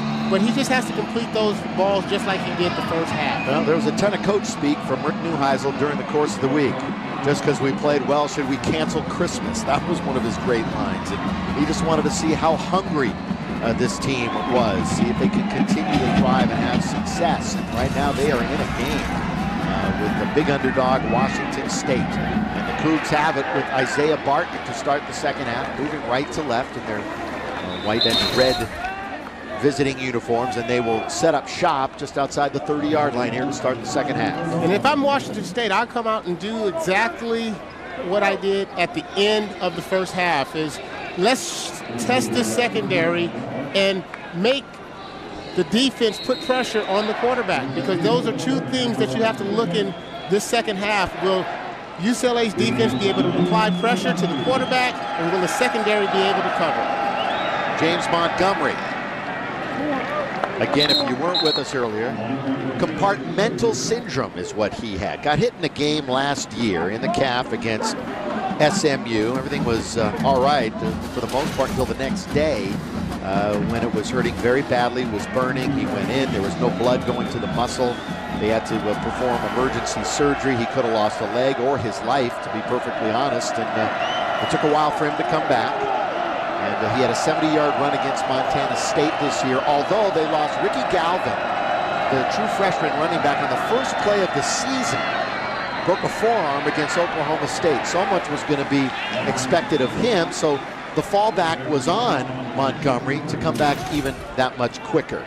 And it's very difficult when you're trying to build a team and you start losing guys. UCLA has the same scenario with Dayton. Expectation was very high for Dayton. And then you go back to Washington State, who has a lot of guys who've had playing time, but if they're injured and they're not in the game, they lose that experience. 3rd down, 1 sack, that's it. Not a ton of pressure by this UCLA line or front 7 on Toole. They've given a pretty decent time. And on 3rd down, Toole over the middle, exactly right there. He had the time, he found the man, and the perfect guy to get a first down for you. Jared Carstetter gets the grab, and they'll move the chains for the Cougars. And I think Carstetter has been a thorn in the Bruins' side. I mean, he is a big receiver, but not only that, he catches the ball with his hands, and he has been giving this entire secondary fits all day long. A couple of TDs last week, as we mentioned earlier. Big target, too, and that experience that he's got. Montgomery slash smashes his way up to midfield. And here come the Cougars again with the football, starting it off second half. And that's what they have to do. The Cougars have to come out the second half and just establish a nice running game that they can run and then play action. And what I would do here is that basically you try to get a first down, but you got to stretch this defense and loosen it up a little bit. Now the cat is definitely alive right now. Second down. Toole rolling. Just throwing it away. Smart play. That's the maturation of the sophomore quarterback, Jeff Toole. They wanted to redshirt him last year. Then they went into USC and they burned it right then and there. They figured, all right, he's got to be our guy. We got to throw him right in there, and he's got to learn very, very quickly. Well, threw 3 picks last week, though, but the week before didn't throw any. But as the coaching staff said, J-Dub, he just flushed it. And that's a sign of a quarterback who's learning and getting some confidence. And I like how he's developed. I mean, a year ago, he probably tried to fit that in, and it's an interception. Third down, he might run, flags everywhere. It's a first down, but probably a hold. Which will set up a 3rd and long for Washington State and negate that 3rd down scramble for a first. And the hardest thing right now Holding. is that 79 offense, 10-yard penalty, replay 3rd down. And the hardest thing right now for the UCLA Bruins is not being able to get pressure on the quarterback. And there's a nice tackle by David Gonzalez. That's protecting your quarterback. You know, protecting your quarterback so you don't get those big hits. The Cougars have had some success here in this edifice. They lost 2 years ago in the Rose Bowl, but prior to that, they had won 3 straight in Pasadena. Remember, this is a team that had 3 10-win seasons at the beginning of the decade, the beginning of the 2000s. Toole, all sorts of time. Throws it on 3rd down, long, caught! Marquise Wilson inside the 10. Remember that in the although there's a flag again, but this might be going up against UCLA. In fact, Toole thinks so. There's a flag back down at the 35-yard line. What I was saying was, remember the long 3rd down reception to Personal foul. Carstetter. Defense, number 42, half the distance to the goal, first down. Wow, so this is going to be inside the 5-yard line now. So, hey, on 3rd down, they're not settling for just the first. They've gone deep a couple of times, 49 yards this time. And I started the broadcast off for the second half, and I just made it real clear is that if you don't have a pass rush, it opens exposure to your secondary, and the secondary has not been able to make a play when the ball's in the air. Hey, Bruin fans, you're 1 play away from being behind in the 3rd quarter to Washington State. At home. After beating Texas in the upset of the week in the nation, shocking everybody. First down. What you never want to do is give a team on the road confidence that they can come in your house. Absolutely. And that's what they've done. Toole, Montgomery, wrapped up by the Bruins there, down to the 2.5-yard line. There's Akeem. Akeem Ayers, the lot impact player of the week. Monterey had 5 solo tackles, 2 for losses, a sack, a forced fumble, and a pick against Texas. You know, you line him up down the end, linebacker. He's going to cause havoc wherever he is. Laquan Mitz is in, so is Montgomery. Up the middle, give, touchdown, Washington State. James Montgomery and Grasu on for the extra point to give the Cougars the lead.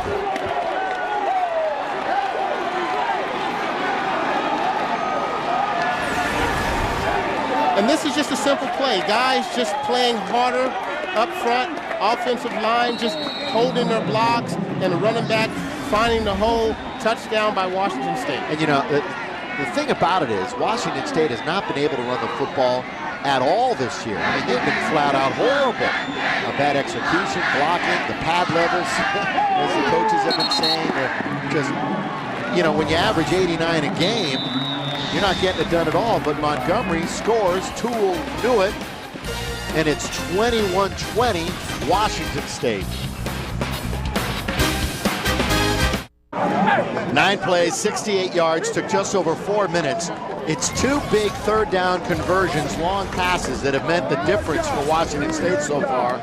One late in the first half to Carstetter, and that long third down to Marquise Wilson setting up that score. And not only that, it just looked like a punt in the sense that the ball is just hanging in the air, and one defensive back from UCLA just has to come over and make a play, and they're out of that possession.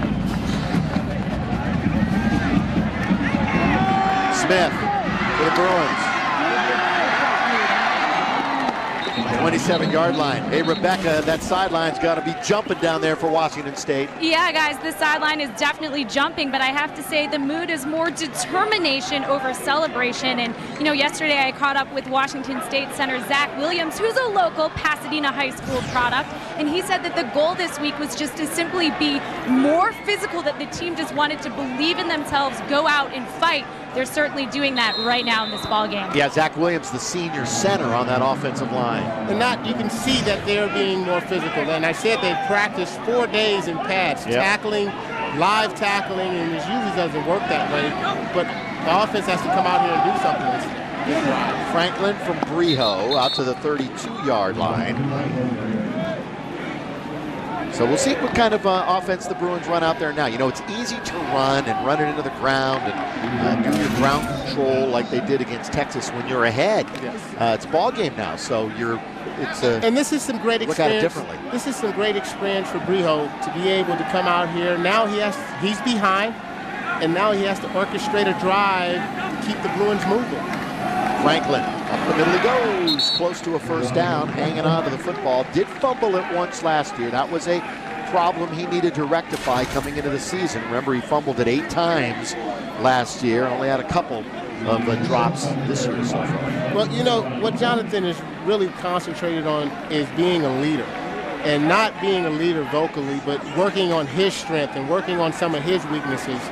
And he feels that if he can get himself, I have sat down with him time and time again, if he can just get himself right and lead by example, the team will follow. Third down and short. Breho with Franklin behind him. And they will give it up the middle. Fumble! Boy, we talk about it, and he fumbled. Knocked out of bounds at the 21-yard line. Turnover, UCLA. You know, they were -2 coming in and had turned it over 12 times this year. They've turned it over twice this season, and Myron Beck made the play. And the only thing that can happen is that, you know what, you got to hold on to the football, because this is the making of an upset when you're turning the football over, especially giving the opponent the ball inside your 20. Any coach will tell you that's the only way you're going to lose if you're better than the other team, is turning it over, giving them opportunities, giving them life. Chance Staden is in the backfield too. Down he goes. UCLA's got him at the 29-yard line.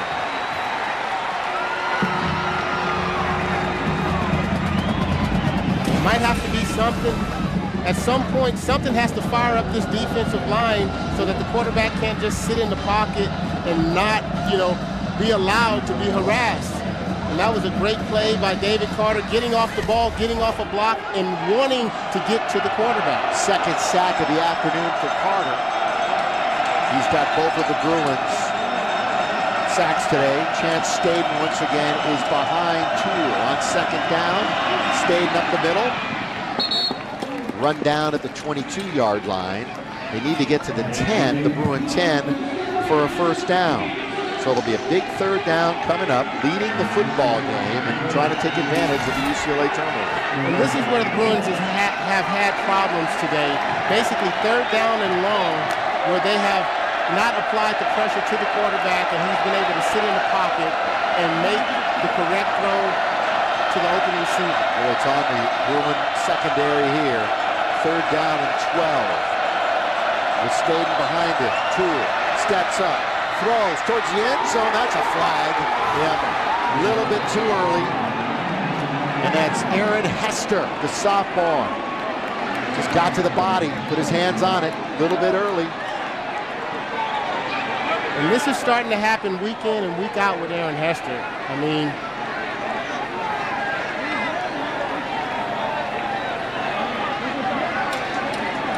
they're looking to see if it was a tip ball at the line of scrimmage.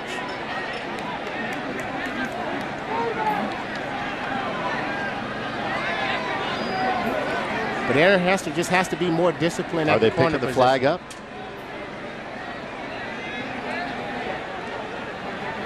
The only thing that happens is... All right, James, check, see. Yes. I think Akeem Ayers got his hands up. Yeah, he did. So But still, Aaron Hester has to be a better football player than this. I mean, where he has the guy covered, he has to be able to play. Because Aaron Hester can't possibly see that the ball was tipped at the line of scrimmage. Exactly. So they should pick it up, and it'll set up a fourth down, perhaps. Yeah, there it is. Pass interference, defense, 15-yard penalty, automatic first down. Well, I'll tell you what. Akeem Ayers, I thought, tipped it at the line of scrimmage. Yeah, but looking at on the slow motion replay, the super slow motion replay, I don't know. No, it's just an ugly throw. Yeah, duck. He threw an Oregon duck out there. It's just the ball came off his hand so wobbly, you would think that it was thrown. Yeah.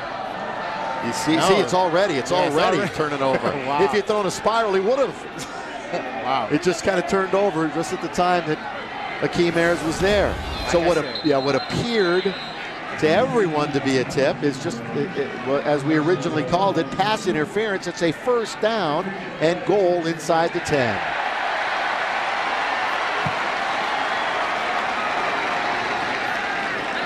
Are they going to check it? They're seeing what we see.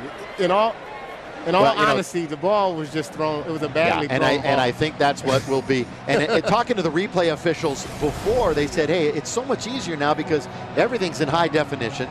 Everything's blown up. We can see it pretty easily. Look, that's just a bad release. I don't think he ever got it. I mean, if you're a Bruin, you're hoping that that's going to be the case. But again, you look like he tipped it right there. Think so? Yes. All right. No, you can't. No, it's way over his hand. Yeah, this will be an easy one. This will be an easy one to call. Easy call. Yeah, and unfortunately for the Bruins, the pass interference should stand. But my deal in the secondary, you can't see if a guy tipped the ball. After further review, the ruling on the field is confirmed. And the difference between confirm and stand. Yeah, confirmed means it's obvious. Yes. Yes, that's the terminology that you use. And it stands means it was too close to call, but they're going to go with, they're going to use the one on the field. So that is 100% affirmation that the right call was made. First and goal for Washington State. I think what you have here is that Washington State has found a way to win this football game, and they're going to stick to it. On first down, up the middle, Montgomery out of bounds. Some good pursuit by the Bruins on the perimeter. Sheldon Price, the 6'2 sophomore, he's put a little more beef on that body this year. Yeah, a little bit. Yeah, a little bit. He's still got some more to go. He's like he came in about 165. He's like 172 at this point, John. Tiny bit. Yeah. You know his dad pretty well. Actually, me and his dad play together. One of my dearest friends, actually. Dennis Price. We had a lot of fun in the secondary together. On second down and goal with Montgomery behind Toole. Toole again, fires, incomplete. Flag down.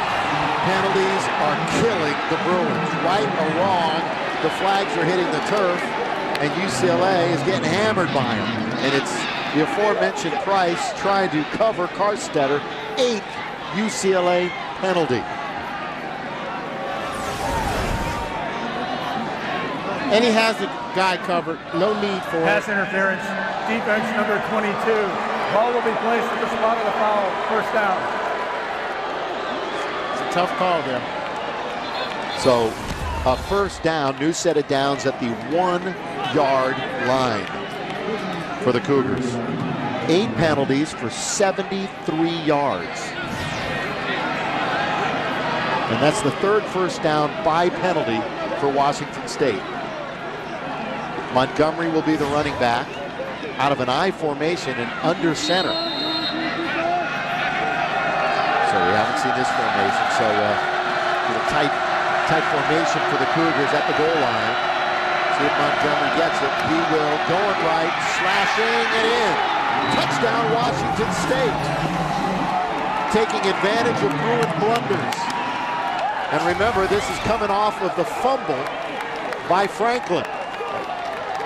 If you talk about an upset, two things that creates upsets. Being able to tackle the football. Right here, somebody makes the tackle and wrap up, they get another opportunity. Penalties that got them down there, personal fouls and fumbles and turnovers is key to failure in football. Looking to go 8 up with Grassu. 7:16 to play in the third. Whistles all around. So a false start. Offense. Stunned crowd at the Rose Bowl. 5-yard penalty. And you know, you got to just go back. This is what everybody was talking about. You go down, you beat Texas. You figure it's a gimme putt of about 1.5 feet. And here it is, 27, soon to be 28, 20 in the third quarter.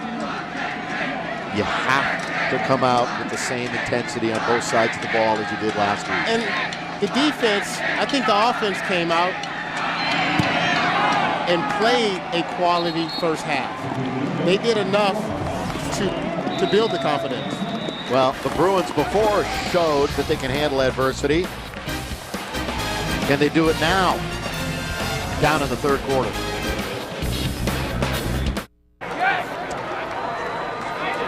Well, Washington State is 5 for 9 on third downs. They started out 0 for 3 after the first quarter in that department.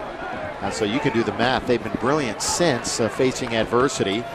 Montgomery gets the score after that young man, Jonathan Franklin, unfortunately for UCLA, lost the football, so they turn turnovers into points. And it's now 28-20, Washington State over the Bruins. And see, the difference now is that if your defense is not playing well and you turn the ball over, you know, now you have to come out on offense and execute the plays. You have to be able to move and get first downs and give your defense some rest. Defensive coordinator Chris Ball for Washington State, they have a goal every week. 3 turnovers and make 90% of their tackles. They're 2/3 of the way towards that turnover goal.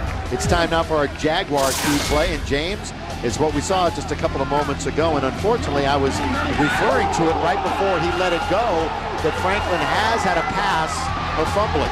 Yes, he's had a pass, but I think he's worked real hard on trying to get rid of that pass. And what I like here is that Wayne Moses puts, you know, Franklin back in the game. You have to build some confidence, and Brijo has to figure out how to throw this ball downfield and loosen up. Yeah, here's Richard Brijo's chance, his opportunity.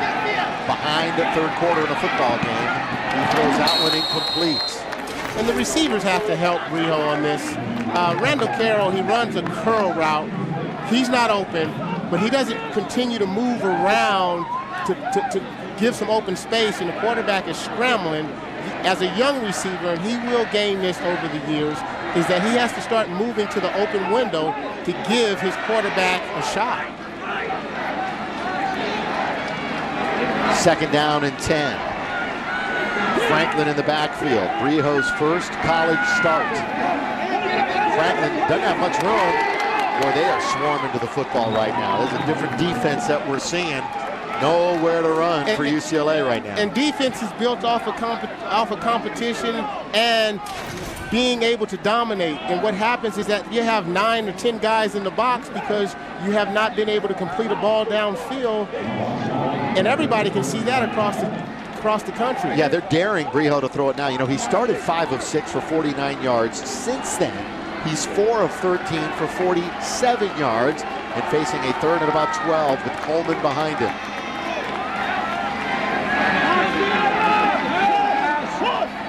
Richard out of bounds, incomplete, 3 and out for the blue and gold. And now this is where you see the youth of the quarterback comes in, where you have an Embry who runs a fade route. A guy rolls up, and Embry is wide open, and Brijo throws it out of bounds. You have to at least put it in play to give your receivers a chance. to make a play. Now it's on the defense. Yeah, you're already down 8. So this is going to be a huge series. Lock. The blue man look out, and he just gets it away. How close was that to getting right back at him? Nolan Washington calls for the fair catch. So Locke, a 49-yard kick after it is nearly blocked. How close is it? Right there, fingertips.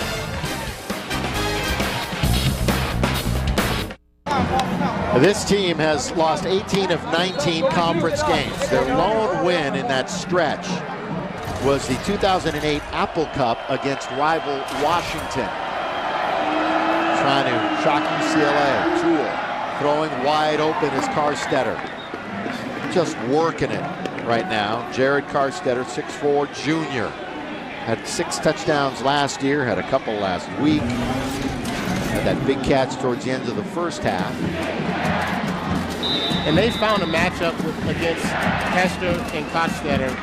And I think Carstetter is getting the best of the secondary at this point. Well, you see the total yards racking up in favor of the Cougars as Montgomery goes for 2 or 3. You know, real quickly, UCLA's not on offense, but you were telling me during the break, you know, it's a different kind of a pistol that they're running this week as opposed to last week against Texas. I don't think it's a complete package that they're running on offense. I think what happens is that Breho, not saying that they had to dumb the offense down, but you don't see as much motion and distraction for the defense than you saw last week against Texas and against Houston. We'll check that again when UCLA gets back on offense. Right now they face a 2nd down and 7 on defense. Toole gaining confidence by the moment. Kind of slips down and falls down after a yard. 3rd down, but they've been very proficient. Actually, he probably lost a yard there. And remember, they've shown a propensity to go long on these 3rd downs, not just settle to move the chains. So the Bruins have to beware. Marquise Wilson is their guy, too. And he's split nearest to us, shadowed by Sheldon Price. Here's where the Bruins have to get a pass rush. Front 4 coming at him. And they do, and he has to throw it prematurely. That's what a pass rush will do. And that's what a pass rush does for the secondary. When you have pass rush, I mean, it doesn't matter who's playing in the secondary, but when they have too much time, it's difficult. But when you're able to put pressure on the quarterback, he has to get rid of that football. And David Carter has done a wonderful job. He has 2 sacks thus far, and he was able to apply pressure on the quarterback and get it out of his hand.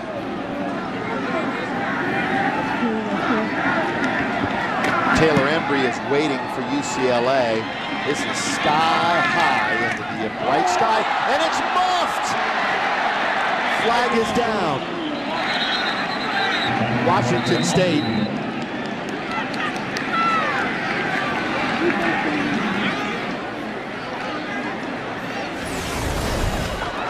Now here's Embry again, waving for the fair catch. They get to him a little quick. There was a little Kick catch contact. Interference, number 25, 15-yard penalty, 1st down. Yeah, Bruins fell on it anyway, but just a nick on Embry, and then the muffed punt. But the Bruins will have it. And Embry has to get his confidence back as far as a receiver.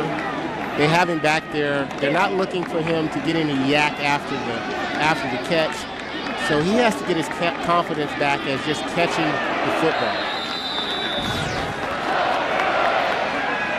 So with that penalty now, it'll come out to the 34-yard line. Breho's numbers, nothing. Goose egg, 2nd half. Has an opportunity to rectify that right here with Franklin behind him. You see 8 guys in the box. Yeah, daring him to throw, as would be expected. Travis Long wraps him up. And that's when it gets very difficult to run. When you got 8 guys, 9 guys in the box, and they're kind of daring you to throw the football, you have to be able to complete some passes to loosen up this defense a little bit, because they're up on the scoreboard and they gain confidence, and you see a lot of press coverage now where they're in the face. Yeah, much different formation. Barr and Franklin were both behind the quarterback, and they go to the near side, and it's Franklin for a first down in UCLA.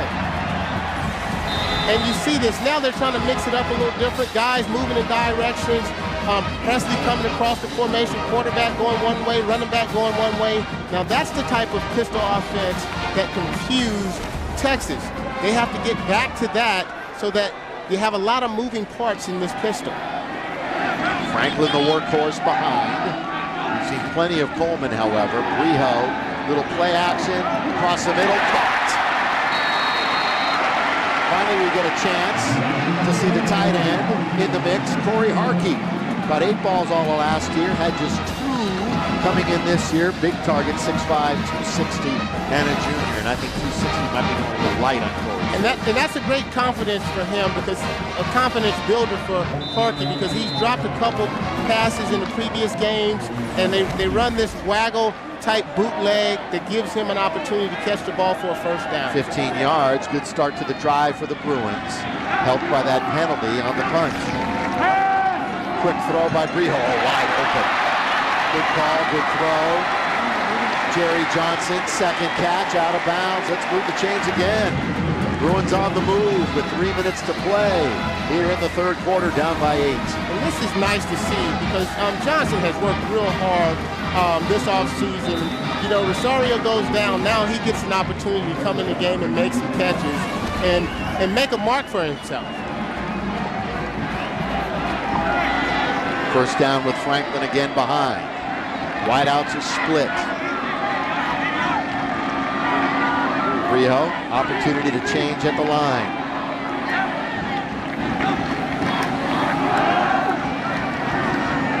A yard, maybe. A couple. Once again, the defensive line. A little deeper this year up front. Staying healthy for Washington State. That's a plus for them. But still doing a lot of experimenting for Coach Wolf, who has won just 4 games in his tenure. Rick has won 13, lost 16 in his third year. Overall, though, Rick Neuheisel looking for his 80th win as a college coach. Paul Wolf was at Eastern Washington for 8 years before he came to the Palouse. On the delay, Franklin again. Got room outside, needs a block, gets one, 10, down to the 7-yard line. Good blocking, too, and hard running for Jonathan Franklin. And this is what you got to do. You got to stick with it. I mean, Jonathan Franklin gives up the ball, but you know what? Jonathan Franklin comes back. He gets the handoff here, and he can see. He gets outside, and he has the speed to get outside and make a play for the Bruins. He has to come back and make plays. Can't worry about what happened in the fumble. Come back and make another play for your team. And Marvray down the field trying to throw a block at the Springman for a couple of extra yards. 147 for Franklin. Coleman and Barr both in. There's the deception. Kept by Brijo, and he's down to the 1-yard line. Chima Wachaku, been in that defensive backfield for a while now. Familiar name for the Cougars. Bruins right on the doorstep now on the 1-yard line. And as you can see, now you're starting to see different motion, different body parts moving. Brijo, a little slow-footed right there, but making the play, but that's the right read because it was open. Yeah, truly, that's another difference. Prince is going to run more than Brijo will. We've seen that. But the pistol offense is set up for your quarterback to run. Up the middle, Coleman stands up right at the goal line. Boy, stood up right there. They got a 9-man front, almost I want to say a 10-man front here. I mean, there's nowhere to go. It's a brick wall. Ledgerwood was there, a couple of others. You have one guy in coverage and everybody else is just standing there waiting. Third down and goal. Wait for a signal. Touchdown, UCLA, Derek Coleman.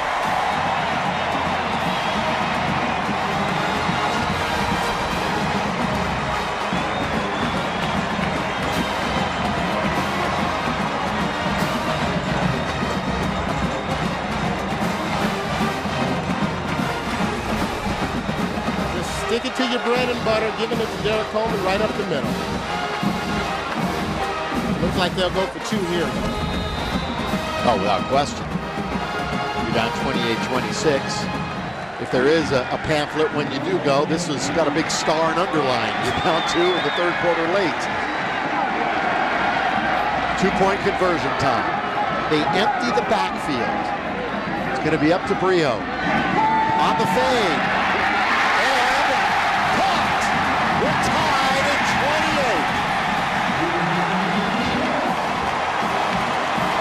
28. Taylor Embry. And he beat Daniel Simmons. And the student section has a reason to celebrate. And that's the Embry that I've been used to, a guy that can actually go up and make the plays. Embry is just a simple fade route.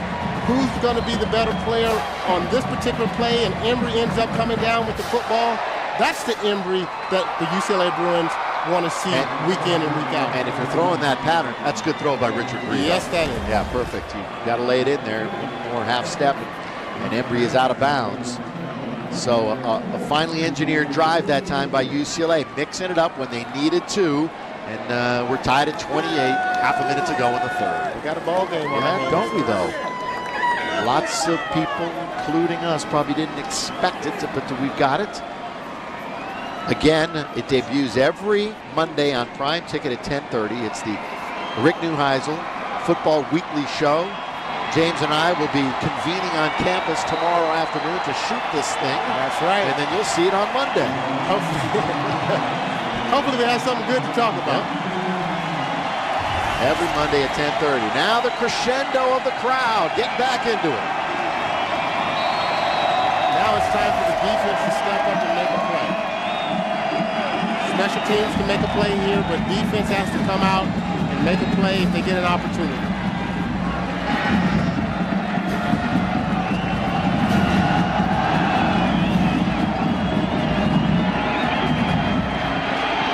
Kickoff by Locke, up the middle.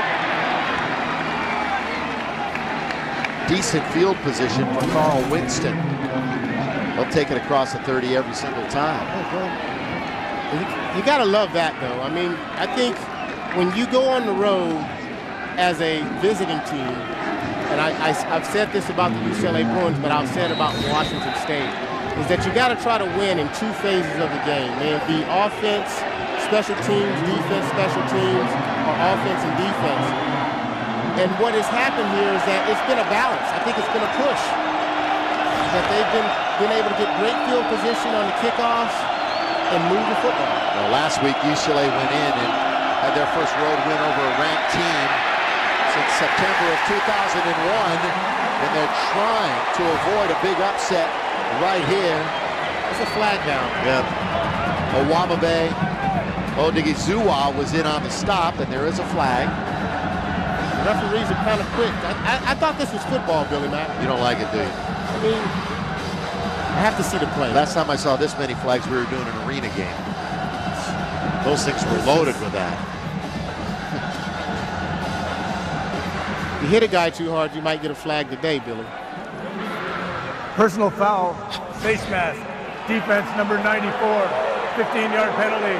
Where? There's no face mask on the replay. Odighizuwa, there he is. All right, let's see if we can find it. He has his shoulder pads. He has both shoulder pads. I don't see a face mask at all, Billy Mack. There's no face mask. One hand and the other one's on his upper shoulder. No face mask, Billy Mack. I love the stripes, but that was not a call that should have been made. And with it, the ball moves up to the 44-yard line and a first down.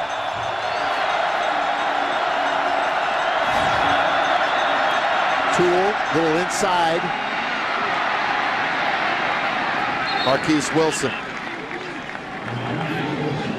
has a couple of 100-plus games already, and as a true freshman, the last guy to do that for Washington State was a gentleman by the name of Philip Bobo back in 1990. Marquise has a huge career ahead at Washington State. They're signaling fourth quarter on the bench for Washington State. Right now, the Bruins and the Cougs are tied at 28. Fourth quarter after this. Washington State has been hot in the second half. It's hot on the field. I'm sure Rebecca could attest to that. She's been down there patrolling the sidelines for it. It's gotten into the 90s and still humid. Toole to start the quarter. Throws, caught wide open. Inside the 30, the 20, to the 10. Wilson may score. He's close, and he's out of bounds at about the 1-yard line. The freshman Marquise Wilson down to the 1-yard line. 50 yards and another huge play for Washington State. And when you have confidence on the road, anything can happen. I mean, and this basically having time and just making a great play by the freshman. Phenomenal. Vincent Montgomery. It's a sneak by Toole. He's not going anywhere. Probably get back to the line of scrimmage, though, so it'll be second down. That's Wilson's 5th catch of the year of 40-plus yards. That one goes for 50. And you come, on the road, and you come back and answer a touchdown with a big play like that, get a personal foul, it's a whole different ballgame. Actually, you know what? He's made 2 catches of 40-plus, so he's got 6 already of 40-plus. Toole, fake. He's going to go one-on-one to the cone. Touchdown, Cougars. And Washington State has come right back. And the big play just killing Rick Neuheisel's team here this afternoon. I think it should be replayed. I think his leg is down before he even think about getting to the end zone. Well, that's why they're immediately trying to kick this extra point. It should be blown. Right there, he's not in. He's not in. And they're going to try to kick it. And as soon as they do, it's on the board. Wow, count it. Or no, or did they blow it before?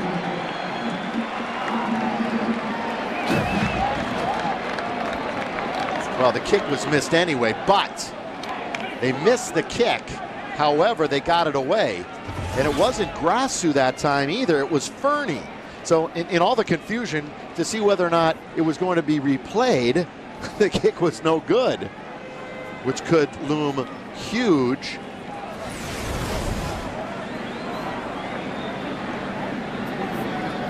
Well, there it is. I mean, it's clearly his knee is down at the 1. Yeah, you're a half yard short. Well, that should not matter. They already kicked it. So, yeah, they kicked it. So they missed the field goal. With the extra point. The extra point. As you can see, he's about a half a yard short when the knee goes down. And the problem that I have with that, though, the stripes are standing right there. I mean, you could see the stripes standing right there. They could see that ball. It's not like the NFL. Difference is once your knee is down or any body part is down, you keep on moving.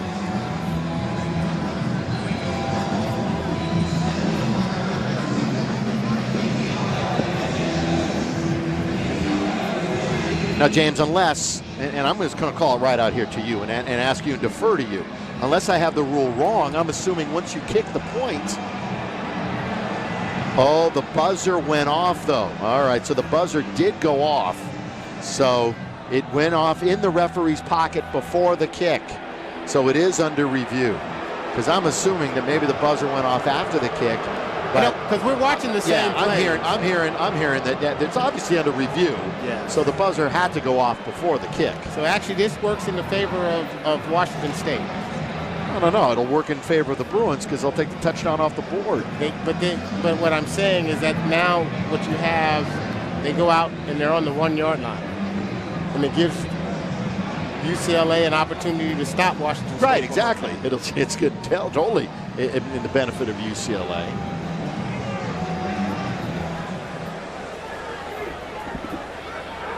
The previous play was under review. It will be 3rd down and goal at the 2-foot line. The runner was down. As we said, he's down. The buzzer went off before the kick. Yes. Take the points off the board. It's not a touchdown. It's still 28-28. Points are still up. There they go. They finally took it off the board here at the Rose Bowl. And it is 3rd down and goal at the 2-foot line. UCLA needs to find something to make a play down here on the goal line. It's not like it hasn't happened before. Yeah, the big boys up front got to really step up here. So the review reverses the call. Now Washington State bolting on to the field. UCLA got to get set quickly. They're going to go out of shotgun. Out of shotgun from the foot line. Toole's going to roll. Great pressure, and he's going to throw it out of bounds. Great pressure by the Bruins. So they obviously dialed up the right defensive scheme. I'm surprised they went from shotgun and not under center again. The Bruins had 3-4 coming at them. Fourth and 1. They're going for it.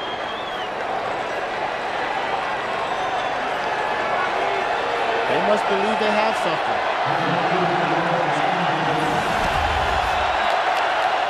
They're going to go for it. 4th and 1 on the road. Remember, Grassu wasn't in there for the extra point, so that might be one of the reasons also. Grassu might be hurt. Fernie went in and was kicking the extra point. So there could be a situation where the kicker is unavailable, and it makes it even that much more of an easy decision for Coach Wolf. That said, we've got a 4th down and goal from the foot line, and the game is tied. We'll see in a minute. Here we go, 4th down and a foot. Now under center is Toole. Toole will give it, working right side, short. Bruins hold.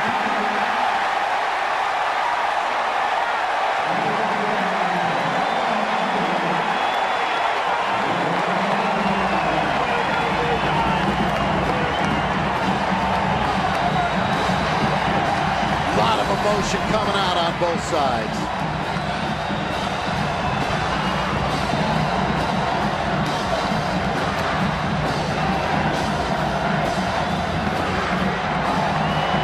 That's Raheem Moore coming in to make the play. And Raheem Moore does a wonderful job getting his pad level lower than the running back and stopping the play before the ball crossed the goal line. I think I have to say that's the most physical play that I've seen Raheem make in his career. Yeah, and the Bruins, as an entire football team, weren't playing physical the last couple of games. Now they got to punch it out of here. So you've got Coleman, the physical back behind, but Brijo will throw, gets him some room out to the 5-yard line to Randall Carroll. So it'll be about a 4.5-yard gain for UCLA and 2nd down. So just a crazy couple of minutes. A touchdown that was taken back after Toole's knee had him down at the half-yard line, and after we thought that the replay wasn't even going to be good because the extra point had already been kicked by a guy who wasn't the regular kicker. So, you know, we'll just try to get everything and they couldn't go for the field goal because maybe he wasn't available, right? And then the Bruins the big hole. Coleman out to the 9-yard line. And in all of that, we're in the 4th quarter, and the game is tied at 28. Now UCLA just trying to get some room to maneuver and operate. It'd be a huge 1st down here if they could get it on 3rd down at about a yard. And what you're trying to do on offense here is just get a 1st down and keep the chains moving. Yeah, if I'm Washington State, I'm in a second-guess mode. I go back to going out of shotgun on 3rd down. If you're going to be in 4-down territory, just go under center from the foot-yard line twice.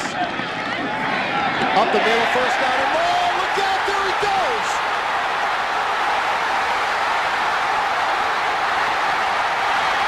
All the way down to the 19-yard line! Derek Coleman, huge run, stopped by Nolan Washington. And you know what? Derek Coleman is just doing what he does. He's just a pounder, and what happens, that offensive line has done a wonderful job opening it up. And I say what you do is go back to the basics, UCLA Bruins. Go back to the basics and run the football. And when they're able to do that, Derek Coleman, he doesn't have the breakaway speed, but he pounds enough that he's able to hit those holes. And now you see 1st and 10 going in. 72 yards. Coleman now with 161 on 13 carries and 2 scores. Bruins in business in the red zone. Brijo, delay, Franklin, 10-yard line as he scoots up there on that 1st down run. So Coleman has 161. Let's add that to Franklin. And of course, we've also seen a couple of carries from Malcolm Jones, but Franklin's got 155, so Coleman and Franklin are over 300 yards combined on the ground. And you got to give all the credit to Mike Harris, Eddie Williams, Ryan Taylor. Franklin on second down and a couple. They're behind Breho. He's going to get it again. Up the middle he goes. Franklin first down. 4-yard line for UCLA. Chima Wachukwu tripped him up for Washington State. And let me finish. Ryan Taylor, Darius, and Schiller is getting the job done across the board. That's Darius Savage, the left guard. Sean Schiller, Ryan Taylor. Just part of that front five, the filthy five. The filthy five. And Rick, he says sorry to the parents. Barr and Franklin both behind Breho. Franklin trying to weave his way in. Any kind of daylight, they're pushing the pile down to about the 1. That was a mess. They got 11 guys in the box and 11. Got to spread it out. If you're going to allow Jonathan Franklin to see some holes, you got to stretch the defense and spread the offense to allow some gaps to be there. Because if everybody is in the box, 11 guys in the box, Franklin is not that type of running back. Not a great spot for the Bruins. It'll be outside the 1. So out of shotgun. Breho. Franklin's behind him. Randall Carroll in motion. Richard's going to score! Touchdown, UCLA!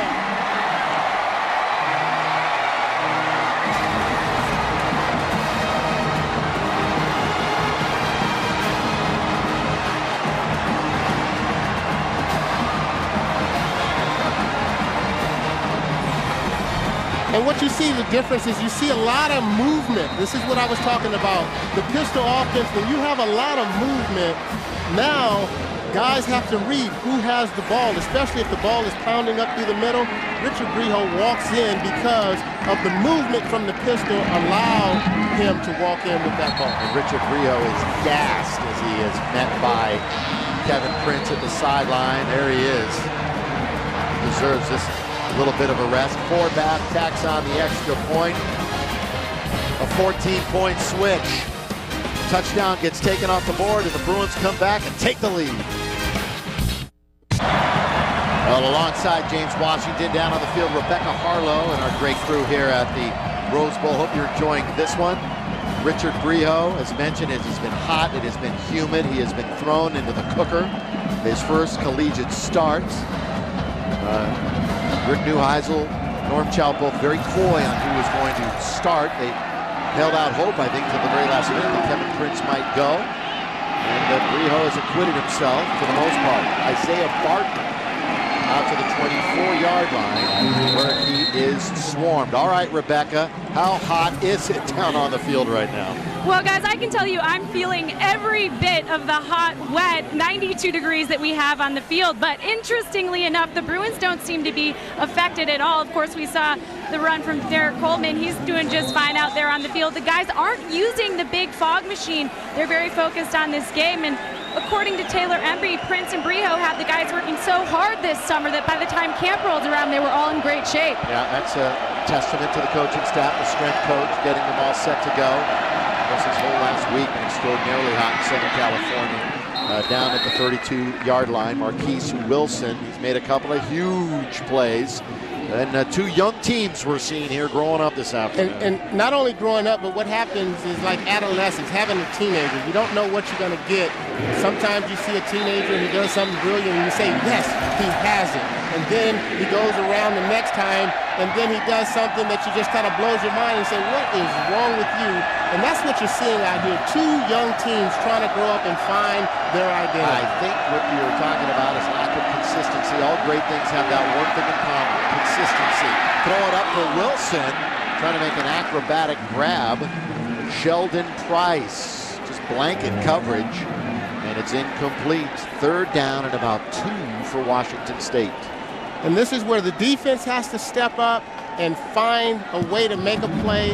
And on the Washington State side, they have to go to their playmakers. And obviously, it's one of the receivers. The defense including the Pac-10 Player of the Week defensively, Sean Westgate. 2 weeks ago, the Player of the Week, Patrick Larimore. Big Lot Impact Player of the Week, Akeem Ayers. Those three backers digging in. Here's the give, and a first down out across the 35. James Montgomery. And that's a great play by Washington State because you know that they've been completing passes. They spread the offense, and they do a nice thing. It's kind of like a hurry-up audible, and they audible to a run depending on what defense they see the UCLA Bruins set up in. Cougs haven't been in this position often in the last couple of years. Blocked. Maybe a little to the outside of Wilson, but still something you got to grab in at this point in the game. And I think Marquise knows it. And not only that, I mean, two things there. The quarterback has to actually hit an open receiver, but the secondary has to be covering the guy. When you look at guys and you see the type of routes that they're running, we got to get Abbott on that flat route or get somebody in that area. That would be Andrew Abbott, who, by the way, just earned a scholarship. Yes, congratulations to him. Amazing. He's worked hard for it. Yep. He's sophomore cornerback for UCLA. Down goes Jeff Toole. Third Bruin sack, and it's the third one by that guy right there, the senior David Carter. And I kind of gave David Carter the eye during practice. You know, he has worked extremely hard all offseason to try to make some things happen. In Texas, he's kind of playing a little slow, and Todd Howard, the defensive line coach, put him in roll call and said, you know what, we need some guys to step up and make plays, and David Carter has done a wonderful job playing today. Remember, BP was he was behind BP Brian Price last year, played maybe 30% of the Bruins snaps on defense. Third down and long, they got to get out to the 46. Toole steps up, throws, got a man caught, another third down conversion, and it's Jeffrey Solomon in Bruin territory to the 44. The Bruins can't stop him on third down. They move the chains. And this has been a problem for the Bruins all day, is you cannot allow guys to run deep in the secondary. The linebackers have to get some depth and make the ball go up, but it's a variety of reasons this is taking place. 7th third down conversion. Now Montgomery running free in the secondary down to the 27-yard line. And Cougar fans must be beside themselves. This is the kind of a team that they've been hoping that they would see against a Pac-10 opponent over the last couple of years, and they just hasn't shown itself. And there's part of the faithful that have come down from Pullman. LeGuan Mitz is your running back. Toole under pressure, knocked down, incomplete. And that one was tipped at the line of scrimmage, good pressure. And not only that, but what you have seen on those third down plays is that when you start passing the ball, we have talked about how getting pressure on the quarterback changes everything. You see here, Nate Chandler gets the pressure, and it changes a lot of things. They're trying to run a middle screen to make some things happen. What was behind the move inside for Chandler? Well, the move inside was to allow him, because he's a big body, and they needed some guys that can put some pressure up the middle. Mitz is the tailback. Toole, that's like his third option into the end zone. It's caught but out. Well, I'll tell you what, Toole went through his entire progression, moved right all the way through the field to the left, and then there was Marquise Wilson, but he was out of bounds. And not only that, I mean, Toole is doing a wonderful job finding receivers, but the guys in the secondary have to be able to make some plays because they have time. Third down again, James. Third down. They converted 7 of them. Someone has to step up and make a play for UCLA because the ball is going across the middle because that's where it's been open, and so the linebackers have to get some depth and make the ball go up. Carstetter could be your target, and he's on the near side, and there's trips left. Toole pump fake, wants Carstetter. He's knocked down. That should not be a flag, should not be a foul, and it is not. That was an uncatchable ball. Carstetter hadn't gone into his break yet. And young guys just pretty much get their legs tangled up in there. So Andrew Fernie is on. It's not Grasu. And this is a huge development. Haven't had any kind of information on one of the best kickers in the pack, and that's Nico Grasu.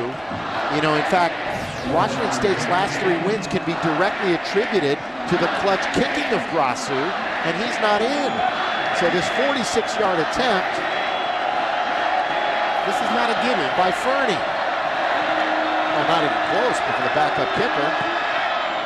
It's going to get there distance-wise, but it's way left. So the Bruins catch a break there. Take a break. When we come back, Bruins have it up by 7.5 to play. Well, combined, we have over 800 yards of total offense, 497 for the Bruins, 367 for Washington State. It's back and forth. Who saw that coming? Here's Jonathan Franklin busting it out to the 46-yard line.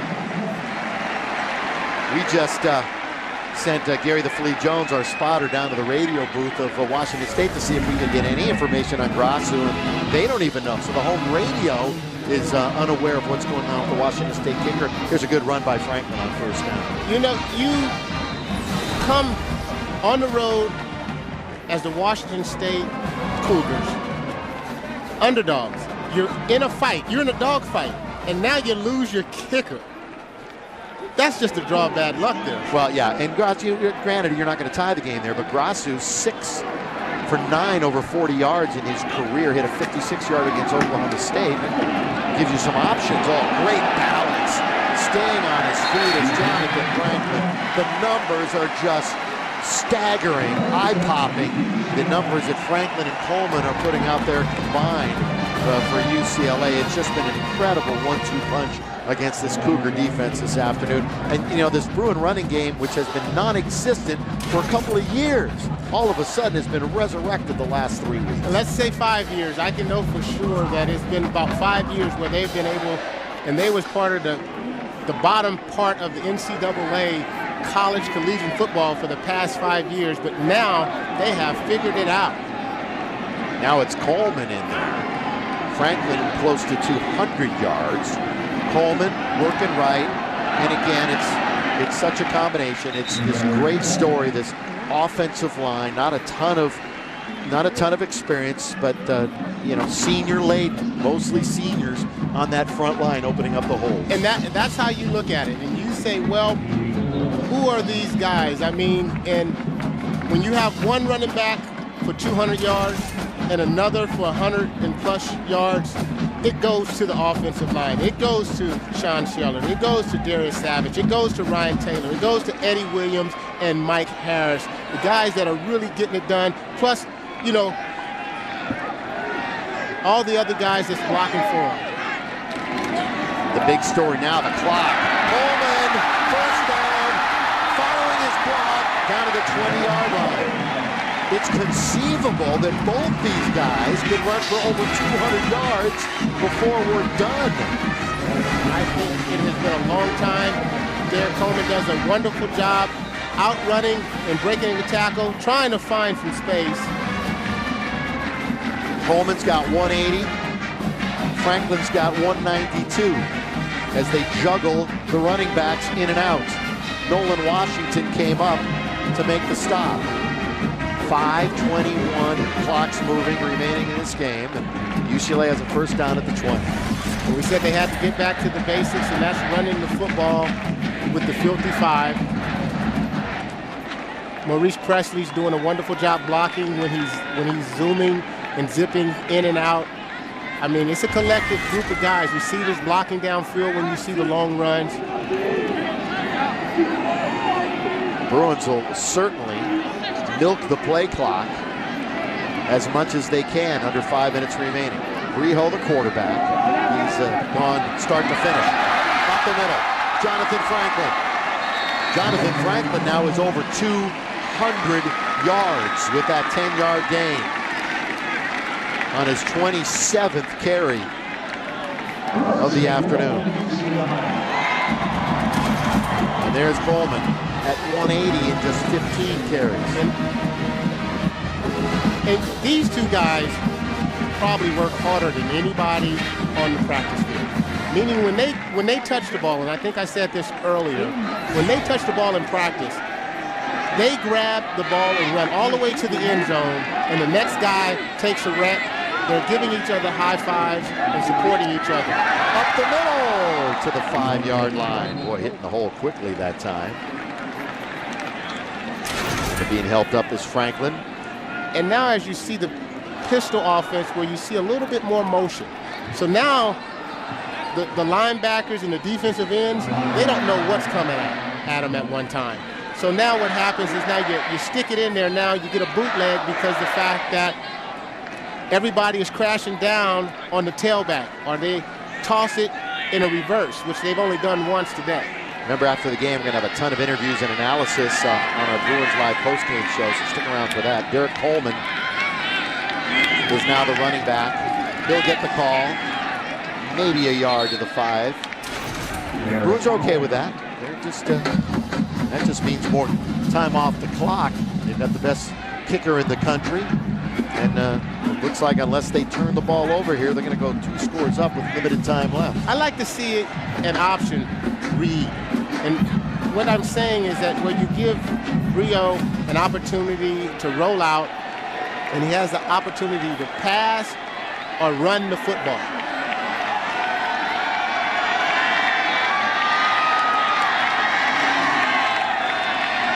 Third down.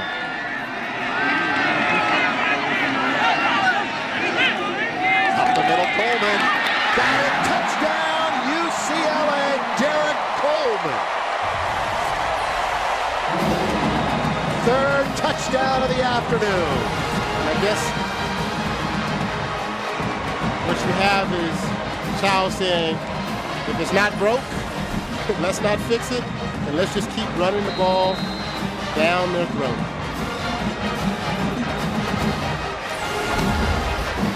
Well, whether it's Washington State, Alabama, Texas, whoever it is, it's impressive what UCLA is doing on the ground, running up these 2 backs, be it Derek Coleman, Jonathan Franklin. Remember, they did it against Texas. They did it against Houston.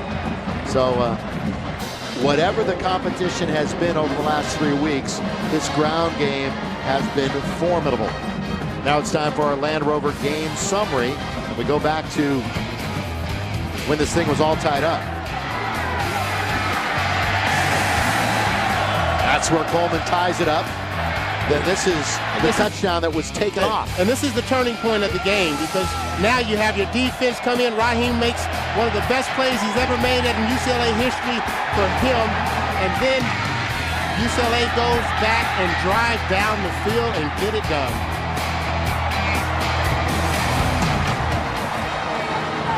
(42-28) UCLA. And finally, it's late in the game. Looks like they're going to put away a pesky Washington State team. UCLA, get these numbers. 54 rushes for 441 yards and 5 touchdowns.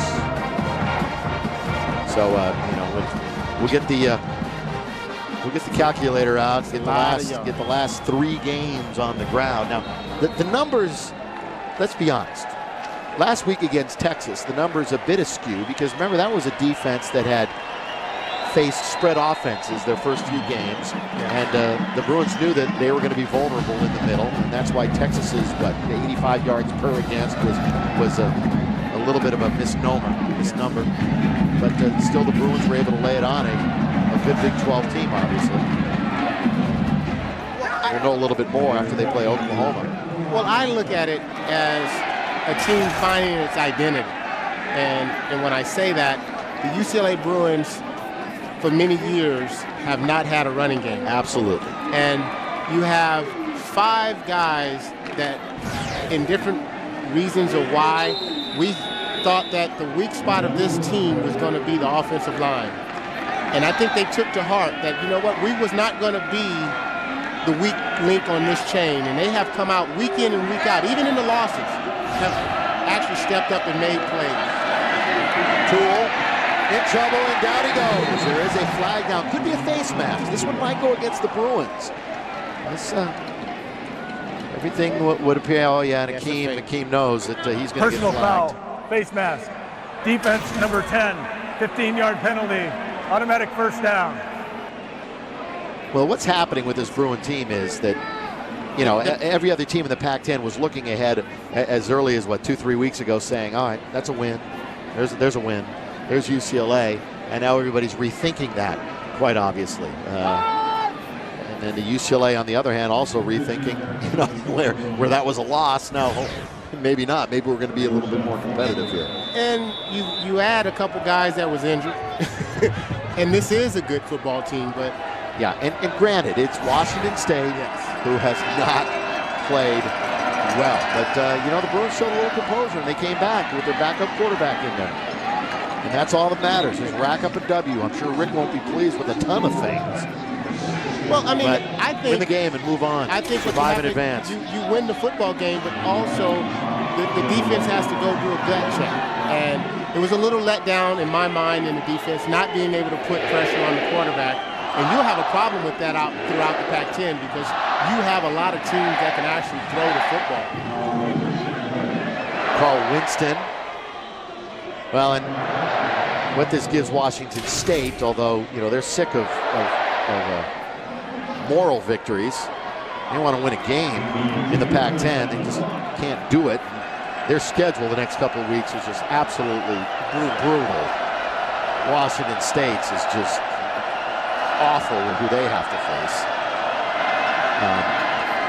But it's a step in the right direction after just really feeling down against SC. There's a good cut inside by Jeffrey Solomon as they're trying to make some noise late and look for a miracle.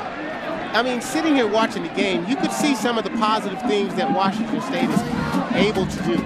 And now you see the quick pass, and this is where a lot of people have gone to, where they can pass the ball, but their defense has to be able to step up and make some plays, and then they can't shoot themselves in the foot, and they have to establish some type of running game if they want to be successful in the Pac-10. Tools got all day, and he throws it out of bounds.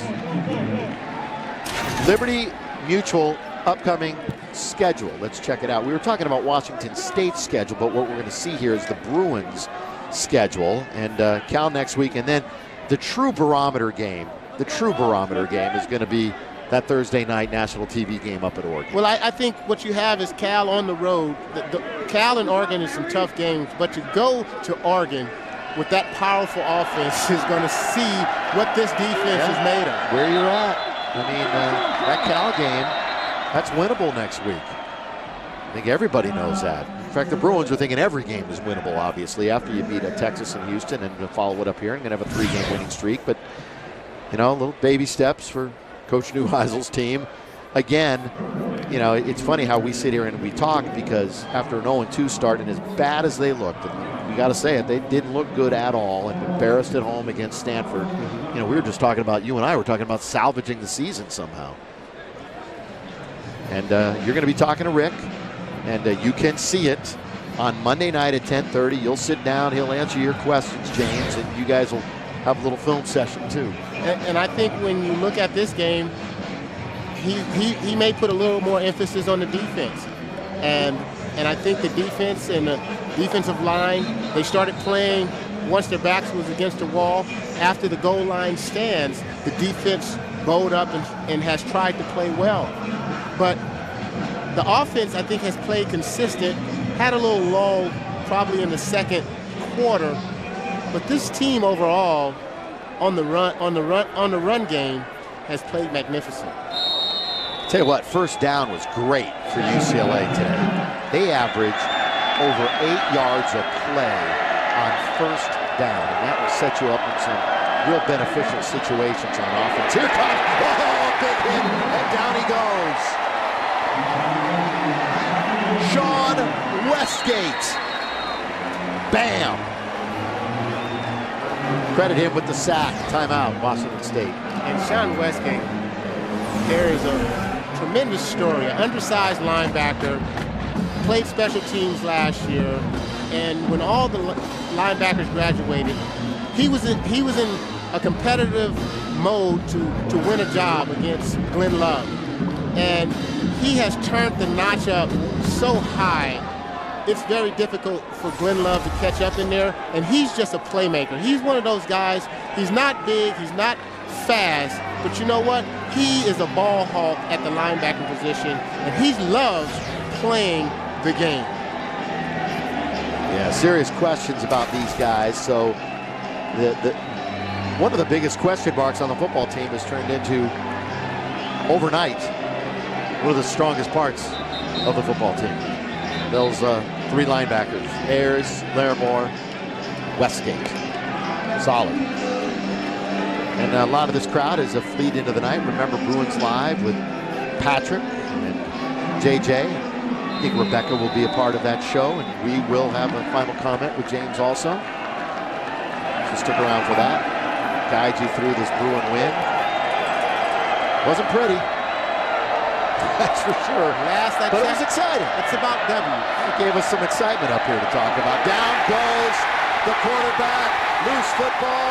Akeem Ayers has got another one. A sack, a fumble, and a recovery. And the hardest thing, I think, Akeem Ayers goes down. He comes in here a little banged up as it is with his sprained shoulder. And Toole might have hurt his hand on that sack. Yeah, we didn't really mention that. Sprained his shoulder last week, and they thought he was going to be real limited today, and he played most of the downs. And I like when he's at the defensive end spot, because not only he has the awareness of the sack, but then he also has the awareness to cause the fumble, and not only cause the fumble, but have the awareness to recover the fumble. That's getting the job. When I told you he was the best player on this field, he's the best player, one of the best players in the country when it comes to getting after the ball. Time to take a knee. It'll be interesting to hear what Richard Breho has to say, how he assesses his performance. Came out hot, hit a lull, then finished relatively strong. And once again, as the story has been the last couple of weeks, it's all about the Bruin running game. And we'll see how it continues to evolve and hopefully flourish as Jeff Toole, another long day, came up short, 42-38, or 42-28 rather. Much closer than anybody thought it was going to be. Thus, there will be some issues to discuss for UCLA, but they're going to win. And they're going to be 3-2 and 1-1 in the Pac-10 and have a 3-game winning streak. And that's how you have to kind of look at it, is that it's a W. I mean, I know the expectations may be different, but I'm telling you, if you're a Bruin fan, as low as you were 2 weeks ago, you got to be thrilled that your team has won 3 in a row. Got to be thrilled. And we watch this team develop. I mean, I go out to practice and I see that they work hard. It's just a matter of when is the light switch going to come on? And the past 3 weeks, the light switch has come on. I think the defense kind of had a little lull a little bit, may it be the competition, but the defense finally stepped up when they had to on the goal line stands, and then they just kind of rode the thing into the sunset. And again, the Bruins were able to shut down their starting quarterback and rest him an entire week. And Richard Breho, in his first collegiate start, winds up leading his team to victory, 42-28. So we will address all of this with JJ and Patrick during our Bruins Live post game. And a great effort by Jeff Toole, and I'm sure Rick Neuheisel is telling him he's got a great future in this league. There you see her. There's Rebecca with Rick. Coach, game of extremes today, but you got to like how your team finished the ball game, starting with that Raheem Moore stop. Well, we're going to look at the film and see that what we talked about all week. We have to come ready to play regardless of who's on the other side. But let me just say this about Washington State. That was a big-time effort by that football team. Paul Wolf and his staff did an unbelievable job. Their quarterback was terrific. And, it was a gut-check football game. I'm not ready to just say we didn't play well. I'm ready to tell you they played really well. Gut-check game for sure. But talk about your running game. Those guys definitely stepped up once again. Well, we're getting better. We've still got to get all the little things that go with it. We had to play a new quarterback today, and I was really proud of how he stepped up. But we've got to get a world of better here fast as we start hitting the meat of the schedule. We go to Cal next week. That'll be a big-time ball game. Yep, and then you go straight up to Oregon. So what's the significance of this first Pac-10 win for you guys? Well, it means we're in the race. Now, what we do about it is up to us. We're 1-1. We've got a significant game next week at Cal, a team that's beaten us each of the last 2 years. If we're who we say we are, then we got to find a way to go win on the road. Thanks, Coach. Thanks. Thank you, Rebecca. That's they did not pull a Texas. Let's just put it that way. They didn't look ahead. They didn't look ahead. No, they did. Well, they might have been a little bit, but as mentioned, give some credit to Washington State. The Bruins will have some work to do getting ready for Cal. It's going to be a great weekend up in the Bay Area for all you UCLA fans. Enjoy it next week. Once again, the final score, 42-28. Stick around, coming right up, the wrap-up of today's game.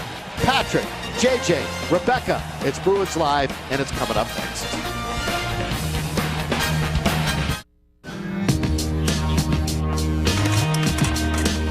Signal. Airborne, beautiful, and strong. There to ensure the most powerful transmitter is you. Rule the air. Verizon. Unleash your signal. Introducing unlimited talk and text to any number in the U.S., even landlines, for only $69.99 monthly access. Talk at will, text at will, connect at will. From Verizon. The Dodgers are painting the town blue. The season is in full swing as the boys in blue take on the rest of the league and defend their NL West crown. And with complete pregame and postgame coverage, Prime Ticket is your ticket to Dodgers baseball. This is my town. D-backs, Dodgers, tonight at 6:30 on Prime Ticket. Brought to you by Frost Brewed Coors Light, the world's most refreshing beer.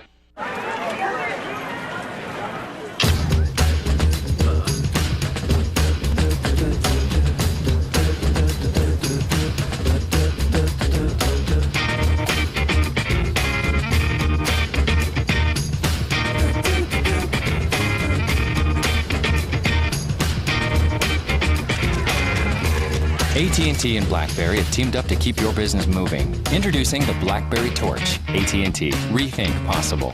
It's the most fuel efficient of all luxury vehicles. But what good is saving energy if you don't put it to good use? The Lexus HS is rated at a combined 35 miles per gallon. But more importantly, features hybrid technology that harnesses and reuses energy. It's much more than fuel efficiency. It's total efficiency. Lease the 2010 HS250H for $339 a month for 36 months with $34.99 due at signing. See your Lexus dealer. A victory for UCLA here at home over Washington State. Their first Pac-10 win on the year. They're 3-2 on the season. 42-28. Jonathan Franklin, Derek Coleman, Richard Brejo, the defense coming up. A huge momentum swing in that fourth quarter. We'll talk about it. I'm Patrick O'Neill alongside Jay Stokes. Welcome to Bruins Live. What'd you make of this victory? It was a little tight. Rick Neuheisel was addressing it with Rebecca. Not as pretty as they wanted, but they got the W. I'm sure Rick Neuheisel was disappointed with the play of the Bruins, but I'm sure he was happy at the result and the way the Bruin defense really fought them off and allowed that offense to really seal the deal and go up by 2 touchdowns. All right, game summary for you. The numbers were huge. I mean, over 500 yards of offense. The running game was absolutely outstanding. Derek Coleman, 3 touchdowns for this guy. What'd you make of the way that the Bruins were able to get the offense going? Well, they have to rely on their running game. The running game is strong. Derek Coleman's a guy that is a straight line runner, downfield, and really a power back, a guy that can be elusive and can stay on his feet. But what it comes down to, the sheer will of this team was to win the game. All right, so with the game tied at 28, looked like Cougars went up. I kind of thought his knee was down. You heard me. I was calling for a review, but they went to kick the extra point, missed it. And then, we were having a discussion about this. This changed the complete momentum of the game. It definitely did change the momentum of the game. His knee was down. I thought that they should have left it alone and been able to score a touchdown and kick a field goal, 2, still be up by 1. You were on the other side of that. It turned out their defense was strong enough to get it done on 2 plays and not allow points being scored at all. Their decision to go for it on 4th down rather than kick the field goal, and then you saw UCLA just take it down the field. Great run, 73 yards by Derek Coleman. That was a fantastic run. He hit the middle, and it was off to the races. He weaved his way into the secondary, a strong, powerful runner with a tremendous amount of speed, but was not able to make it all the way, and that's still a tribute to the hard work that he put in to get down there, put them in position to score points. 2 running backs with nearly 200 yards. Fantastic display, the pistol behind the quarterback, Richard Brejo. Let's bring in Bill McDonald, James Washington, our friends that called all the action for you today. All right, so UCLA wins. Billy Mack behind the quarterback making his first start here at the Rose Bowl. What'd you make of his performance considering Kevin Prince is out? We don't know if he'll be back for Cal, assume so. Yeah. But pretty outstanding effort for him. Well, see, that's the thing. When you're a backup quarterback, you come in, you're not supposed to lose this football game. Mm-hmm. So the first thing I'm asking you, James Washington is how did he manage the offense here this I think afternoon? what was given to him, he managed the offense fabulous, because the fact that he did not have any turnovers as far as throwing the ball and putting the offense in a bad position. And he could have done better in completing balls, but you know what? That's all about reps. I think he did exactly what is expected. He was managing, moving the chains, and then once he had to complete a first down, I think a big first down when they were on the 1 yard line, he threw a hitch to Carroll to give him some room that ended up in a 90-yard drive. So I think in that was a good throw right there. A fade route, and he worked that quite often in practice. And then being able to go back to the pistol and pull it out and walk one in. I know that Brio will sleep well in Westwood tonight. Well, Rick and Norm put